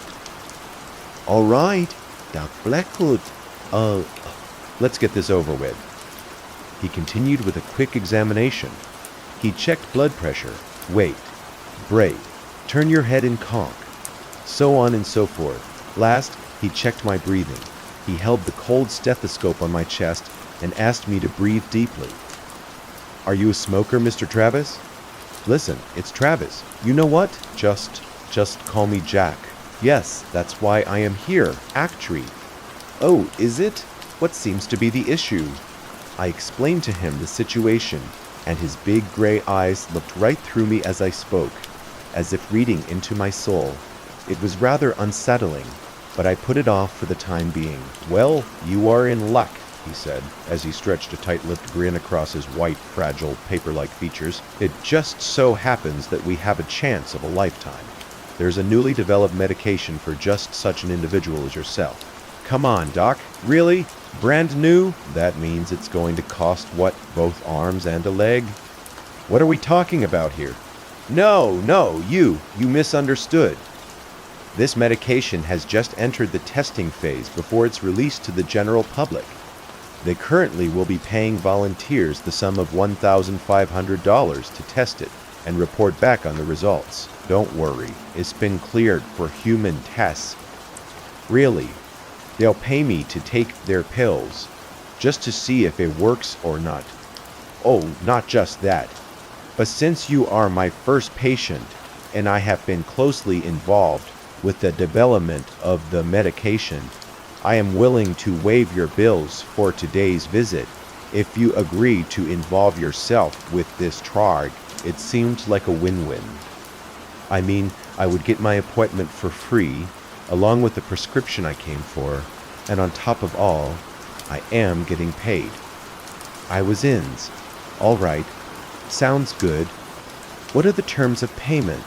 And what do I need to do? Well, it is a 15-day trial. Each day we will meet, and you will describe to me what the prescription is doing to you. I will pay you $100 per report. There are two types of pills. This boss, He held up a red and orange box. E is what you will take 3 times daily, first thing in the morning, exactly halfway through your day and just before sleep. He held up a second box. It was black and gray. On this box is what you shall take any time you have the urge to smoke. You shall continue to smoke through the trial, and especially if you take a pill from the black and gray box. In fact, I will provide you with cigarettes as well throughout the trial. He handed me a coupon booklet that had to cover at least 3 cartons worth of cigarettes. If I keep smoking, how will this work? Believe me, on the 15th day of the trial, you will no longer want to smoke. Really? Could this get any better? The only stipulation is you absolutely must complete the trial. Yeah, I know. If I don't finish it, you won't pay me. I get it. I turned to walk out. The receptionist met me at the door to the waiting room. Sir, I am going to have to ask you to leave. Excuse me. You can't just burst into the examination area of a doctor's office. You are lucky I didn't call the authorities. Listen, lady, you must have had the phone further in your ear than I thought. The doc called me in. He gave me a free examination, a prescription, and some coupons. And now I am leaving. I am calling the police. The doctor has been on his lunch break and will not see patients until 12:45. Whatever, lady, I am sick of this shit. I am out of here. And with that, I left. That was more than enough drama for one day, so I jumped in the tempo with my loot, fired it up, and went to pull out of the office parking lot. I noticed the clock on the car. 12:07. No way the visit was that short. I didn't go into the examination room until 12 o'clock. Even the clock doesn't work in this piece of shit car. My watch ran the same. Must have read it wrong earlier. Then I made a pit stop on the way home, picked up a couple packs of Marlboro Reds. I figured if smokes are free, I might as well get decent ones. Screw this USA Gold Pommel shit. I walked into the house, put my dog Rusty on the leash, and walked out back to have my first smoke of the day. Before I lit it up, I popped one of the gray and black pills, then enjoyed my smoky goodness. Erin saw me out back and decided to see what was going on. Hey, honey, I wasn't expecting you home so soon. Did you make your appointment? Yeah, I got in. The new doctor is a hair on the odd side, and the receptionist was batshit crazy. But I got it done. Then why are you smoking? I thought you went there to get something to help you with that. Yeah, I did, but don't worry about it. He gave me these. I tossed her a box of pills. Great. How much did they run us? Including the full checkup, or just for the pills, you had to get a checkup too. Jesus Christ. I don't want to know. No, go ahead. Guess. It's not as bad as you think. I am going to say $500. Way off. Try again. Come on. I don't want to play this game right now. Just tell me. All right. Fine. The appointment was free, and the doctor's going to pay me $1,500 to go on those pills for 15 days. And all I have to do is meet up with him once a day and tell him how it's going, and he'll give me $100 a day. Plus, he gave me coupons for free smokes while I am on this trial. He told me to keep smoking like I normally do. Just take the pills, red and orange 3 times a day, and the black and gray every time I want a cigarette. Well, this is kind of odd, but if we're getting paid for it, I guess it's worth a try. She turned the box over in her hands and started making a remark about the pills. But her words started to sound distant. My ears began to rush, and my head was swimming. The world blurred in and out of focus, and then Nothing. I woke up with my wife standing over me, phone in hand, with 911 on the other end. Oh, wait. He's waking up now. Thank God. I am not sure. Hold on. 1 second, honey. Are you okay? Okay. You passed out for a minute. Yeah, I am. I am fine. My head hurts a bit, but I think I am good. Good. They're sending an ambulance now. No. Oh. No. No, ambulance. I am fine. It was just a head rush. Do you know how much an ambulance ride costs? Tell them to call it off.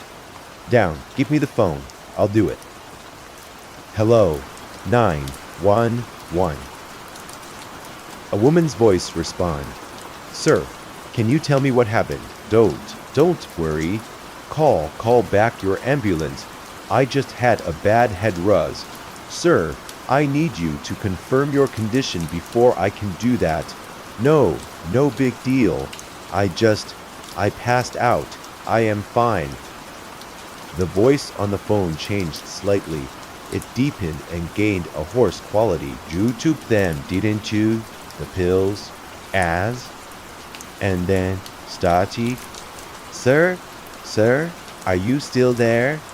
Said the operator, who was now returning to normal. What? What did you just say? Sir, are you on the cellular phone? Our connection seems to be bad.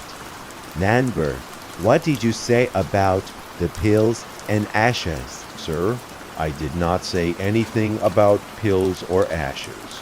Did you take something that caused you to pass out?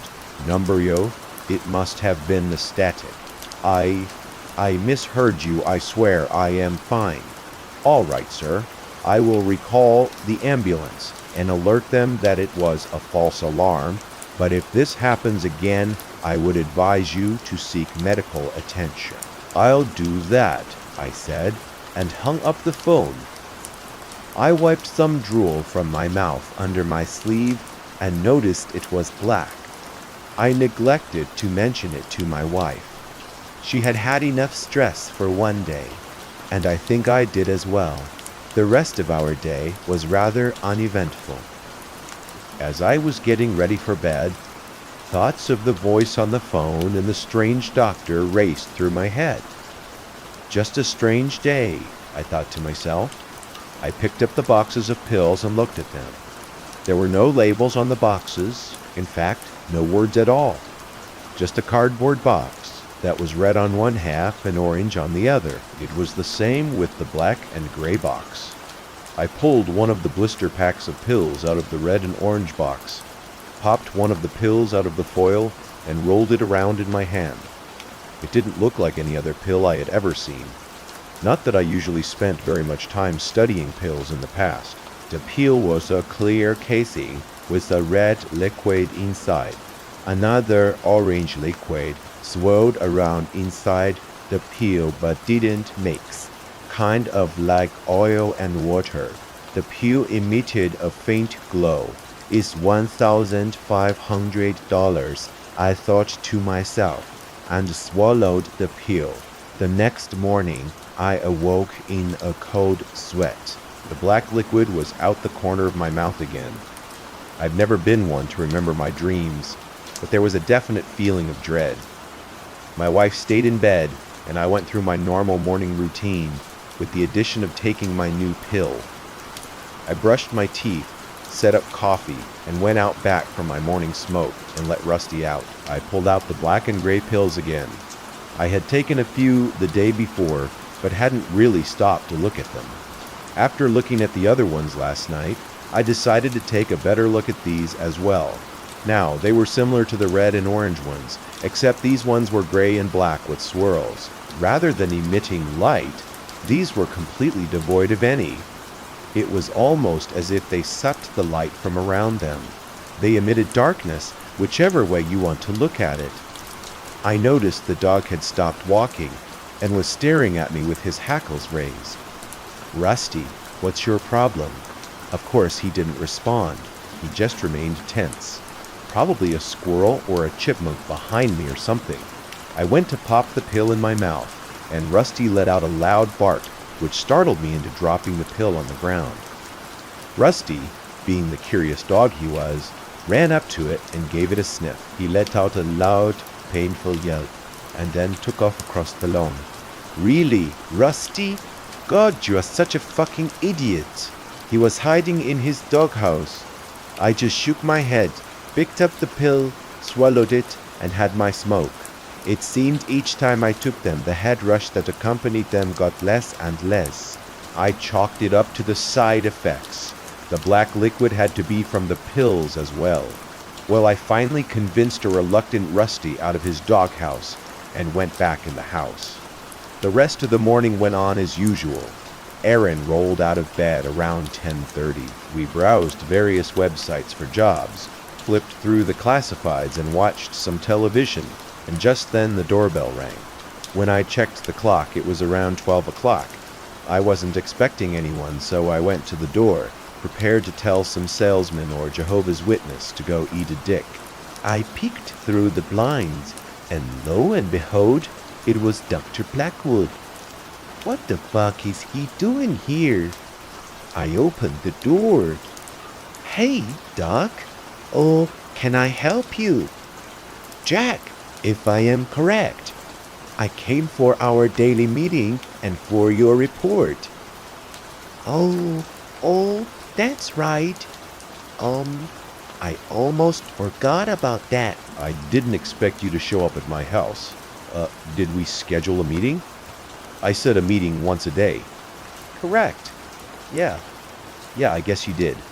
But I kind of figured that you would want to do it at a more convenient time, at your office. It has been 24 hours, has it not? What time would be more convenient for an unemployed gentleman such as yourself? Fair enough, Doc. So a report. I didn't type anything up. Can I just tell you about it? That would be all that is required. Well, I suppose just some minor side effects, especially from the gray and black pills. They gave me one hell of a head rush at first, but then they're not as bad after each time I take them. Also, I noticed, some black liquid from my mouth every now and then. Normal. All normal. Everything seems perfectly in order here. Then continue your regimen, and I will meet you again tomorrow. He handed me a $100 bill, turned, and left. Who is it? Erin said from behind me. It was the doc, just stopping by for our meeting. Where? I kind of want to see this weirdo. He just left. Here, throw this in your purse. I handed her the $100 bill. Honey, you didn't talk to anyone. You opened the door, stood there for a second, and then I walked up. I didn't feel like arguing. You really shouldn't argue with a pregnant woman.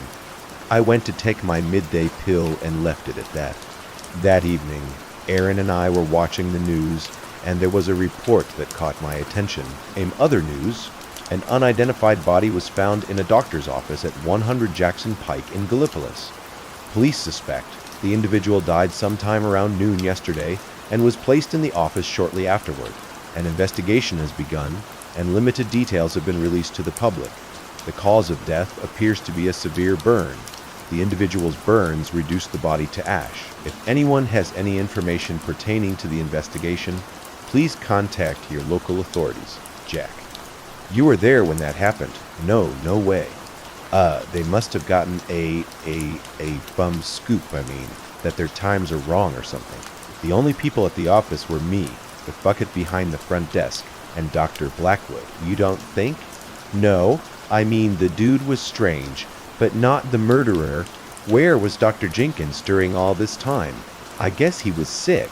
It took a half day. The Doc Blackwood was covering for him.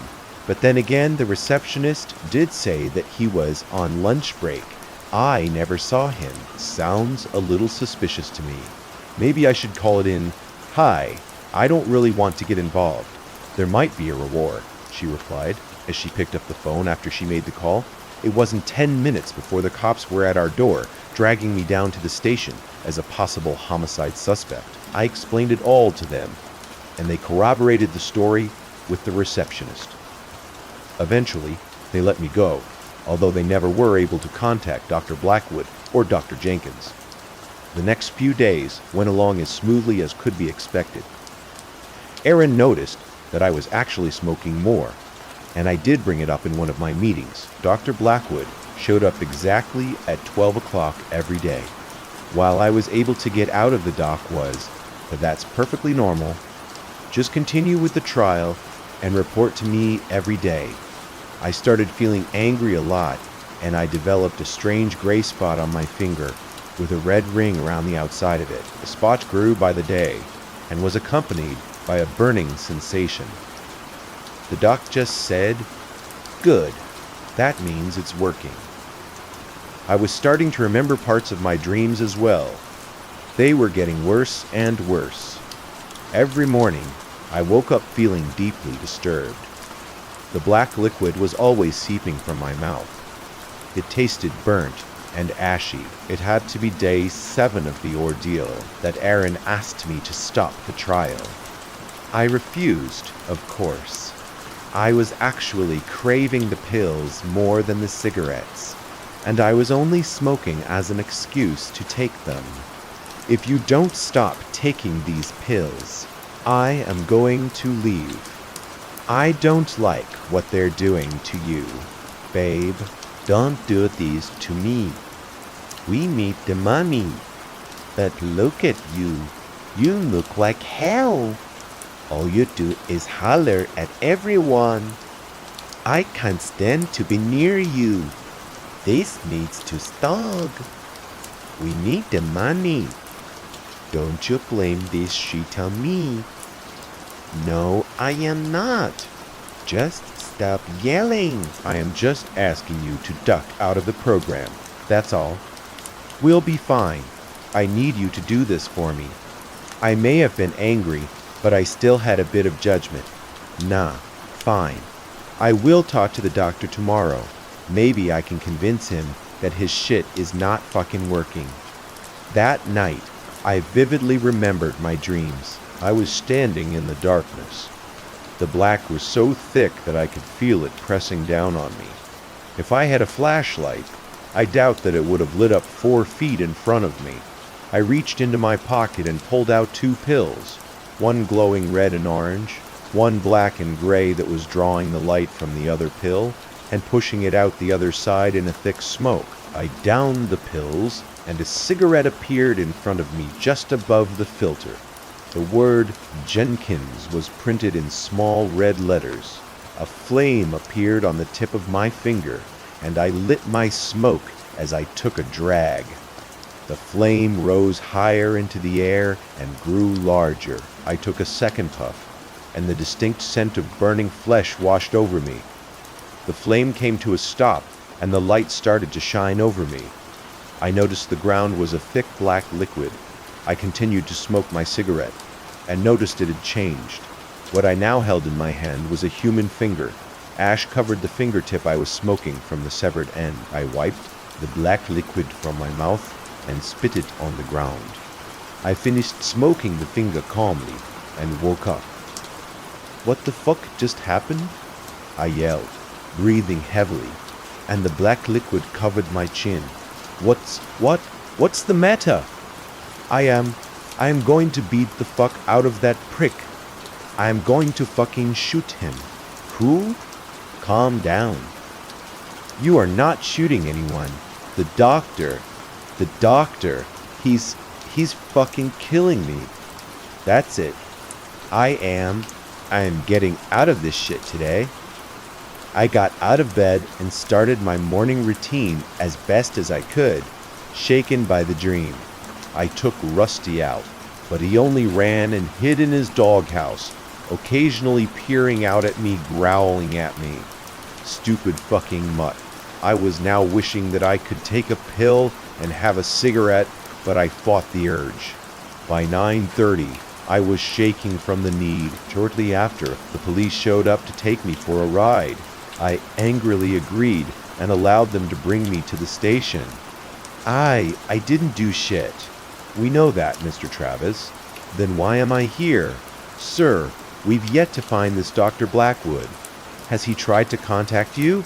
Actually, I meet with him once a day, just afternoon, via Mr. Travis. Why was this not brought up to our attention beforehand? I just figured that you would. You had gotten a hold of him. Got a hold of him? We haven't found a record of his transfer to the state or any proof of his existence at all. We can't find any birth records, any social security number, work history, nothing. Never mind. Actually, speak with the man. Well, I don't know what to tell you. We believe you can find out who this man really is now. How the hell am I going to do that? You said you meet with him once a day. Perhaps you'd be willing to wear a wire. Wow. Fuck it. Why not? They set me up with a small digital recorder and a mic.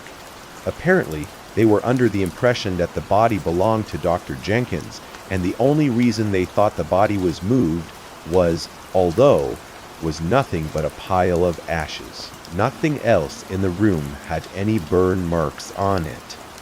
How it was moved was completely unknown. Eventually, they sent me on my way. I decided to walk home to try to blow off some steam. And as I walked, I had the distinct feeling of being followed. I didn't look back.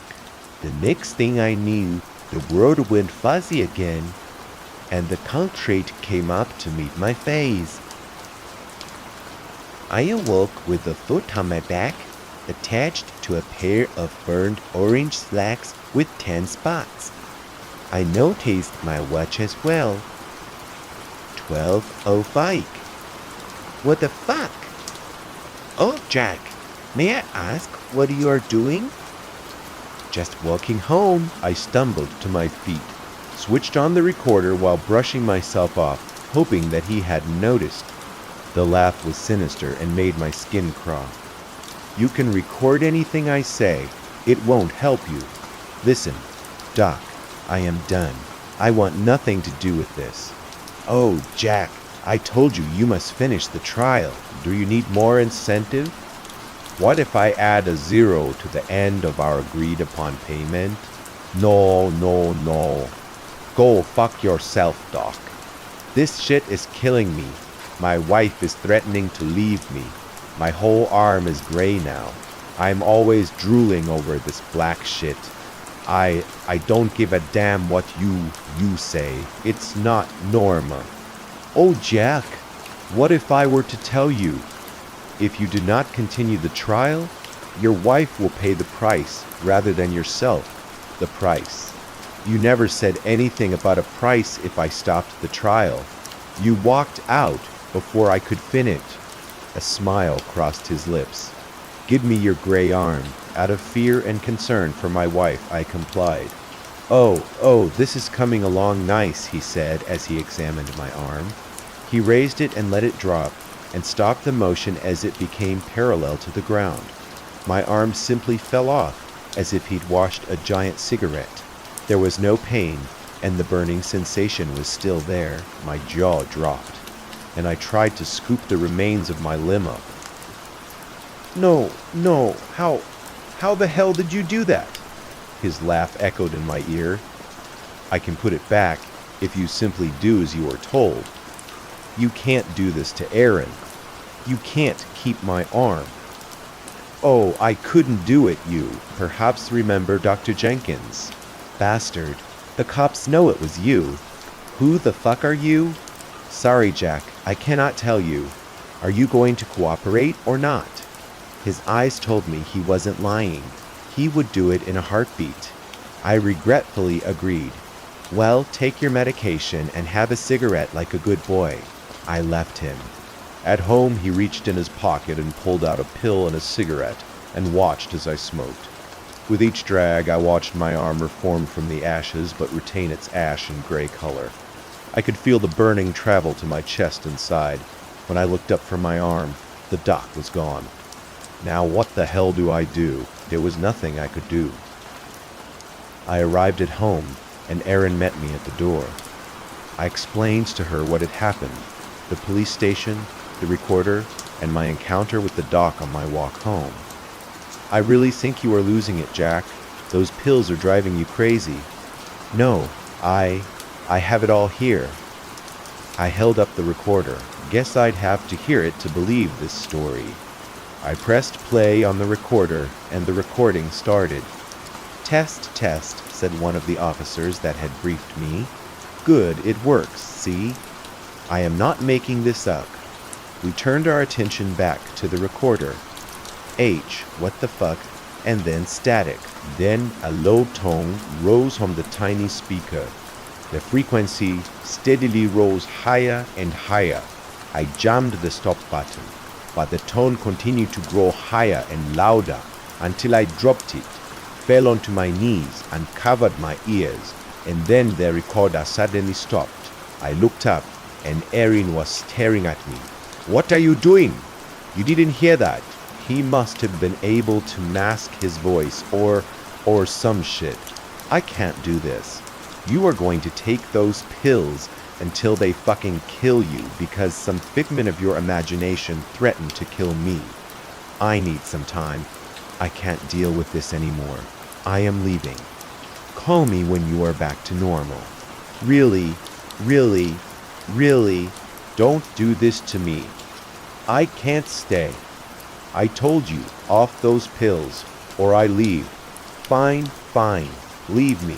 If I stop the pills, he will fucking kill you. Go check yourself in the mental health clinic. You need help. You go fuck yourself. God, go get the fuck out. She packed her bags right then and there. We didn't say a word to each other. At least her and the baby will be fine, I thought to myself.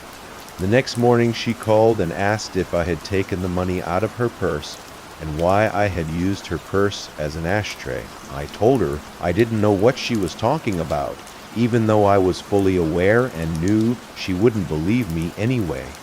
She returned the next day to pick up the dog and some more of her belongings to the house in shambles, and that was the last I saw her. Ever for days afterward, I followed the regimen of pills. My dreams became more vivid and disturbing, but I was getting used to them. I didn't sleep much anyway. The gray was now covering most of my body, along with the burning sensation that accompanied it. The burning was now not only on the surface of my skin, but began to leach inward. I didn't bother to wipe the black liquid from my face anymore, seeing how it was now a constant stream. The anger that had started out like a nicotine fit had grown significantly. I couldn't smoke enough. I couldn't take enough pills to satisfy the urge. I needed something more. As I felt the anger swell within me, I began to vent on my surroundings. I tried to watch some television and take my mind off everything that was happening. The news came on with an update of the investigation involving Dr. Blackwood, Dr. Jenkins, and myself. I couldn't stand listening to it. I ripped the plug out of the wall. I sat in silence. That was worse, so I turned on the radio, which began to play the same news story. Fuck this.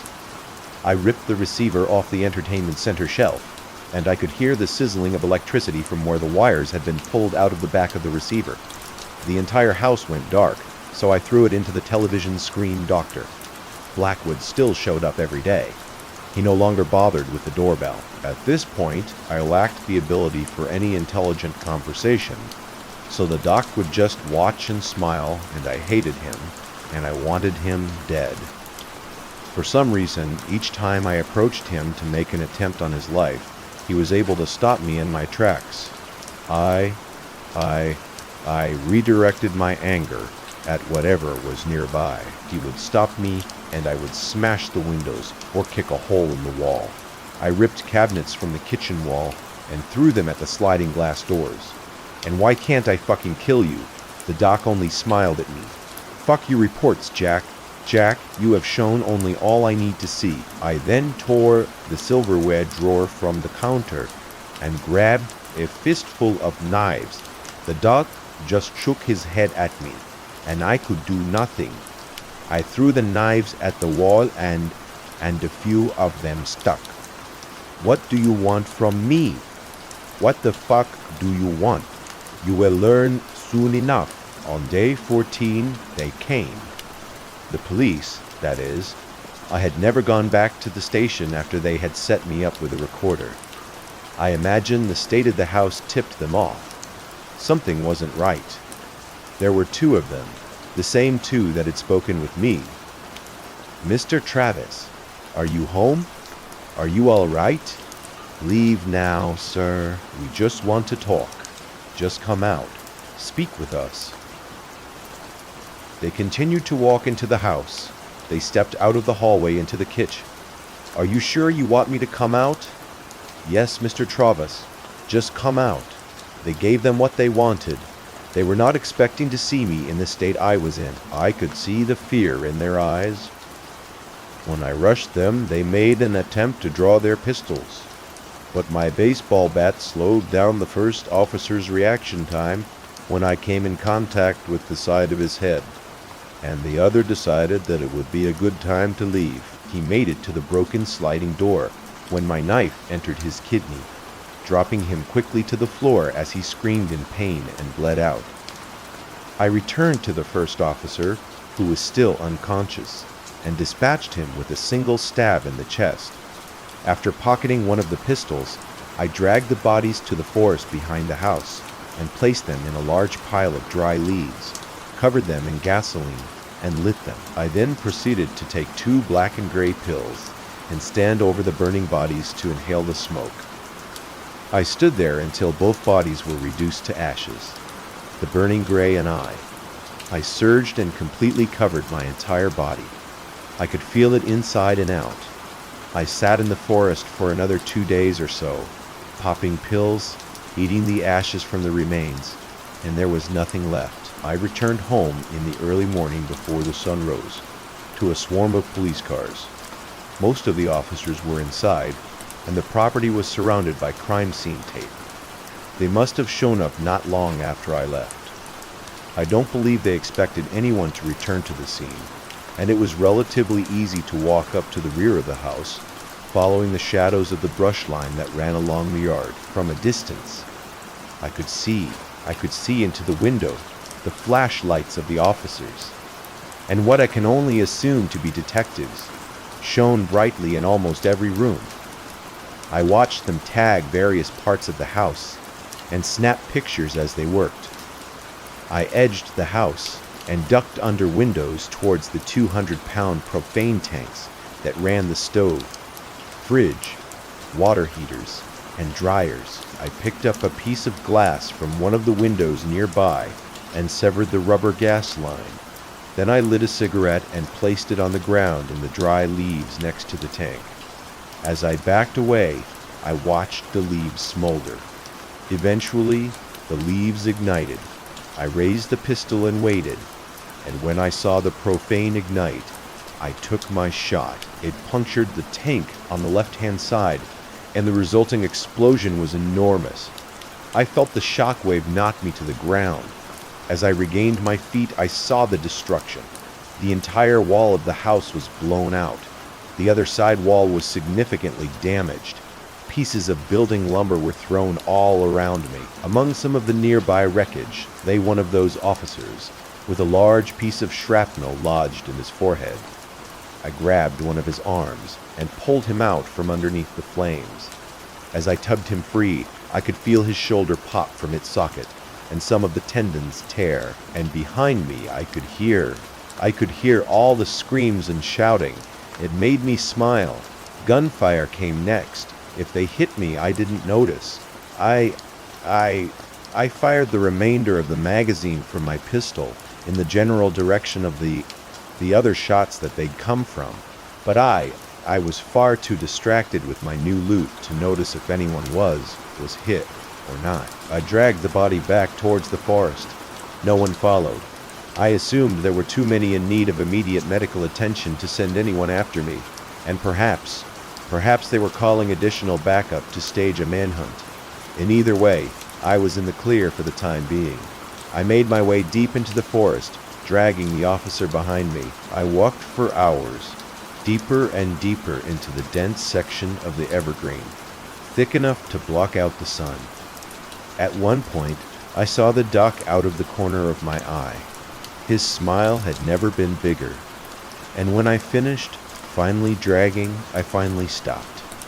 I began to gather small twigs, dry leaves, pine needles into a pile, and placed my victim upon his newly erected funeral pyre. Most of the man's clothes and skin had been torn away. A body being dragged through a forest has a nasty habit of catching on fallen branches and the like. His scalp had been reduced to a patch of blood-matted hair stuck to his exposed skull. Even that had large cracks and dents from the occasional rock or log. And I placed it down, the rest of the pile in the box, and let the officer ablaze. The dizziness that returned in force, and the world faded out of focus.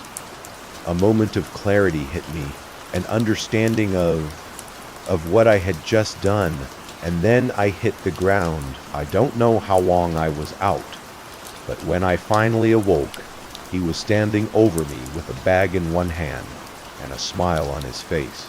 He put his hand out to me to help me up, and as soon as I made contact with him, the rage left me. I could feel the burning subside. I looked around and saw 4 more bodies lying nearby. They were nothing but ashes. To retain their basic shape to an extent, my skin flaked off like the ash of a cigarette, exposing the stark white skin underneath. "You have done it," the doctor smiled, very pleased with me now, but I could say nothing. "You are aware that you cannot return now. They will hunt you." I simply nodded. He dropped the bag at my feet. I could see through the opening what looked to be a white lab coat and something burnt, orange and tan. He held out his hand again, and in it was a pack of assorted cigarettes and a new kind of pill. This one was red and black and swirled furiously. "Take the pill and choose." I quickly took the pill and felt a surge of energy through my body. I watched my skin flake off like the ash of a cigarette, exposing stark white skin underneath, and I understood. "Now, I said, I am not trying to sell you anything. My apologies, I don't believe I ever introduced myself either. You may call me Dr. Grimshaw, and I am offering you the chance of a lifetime."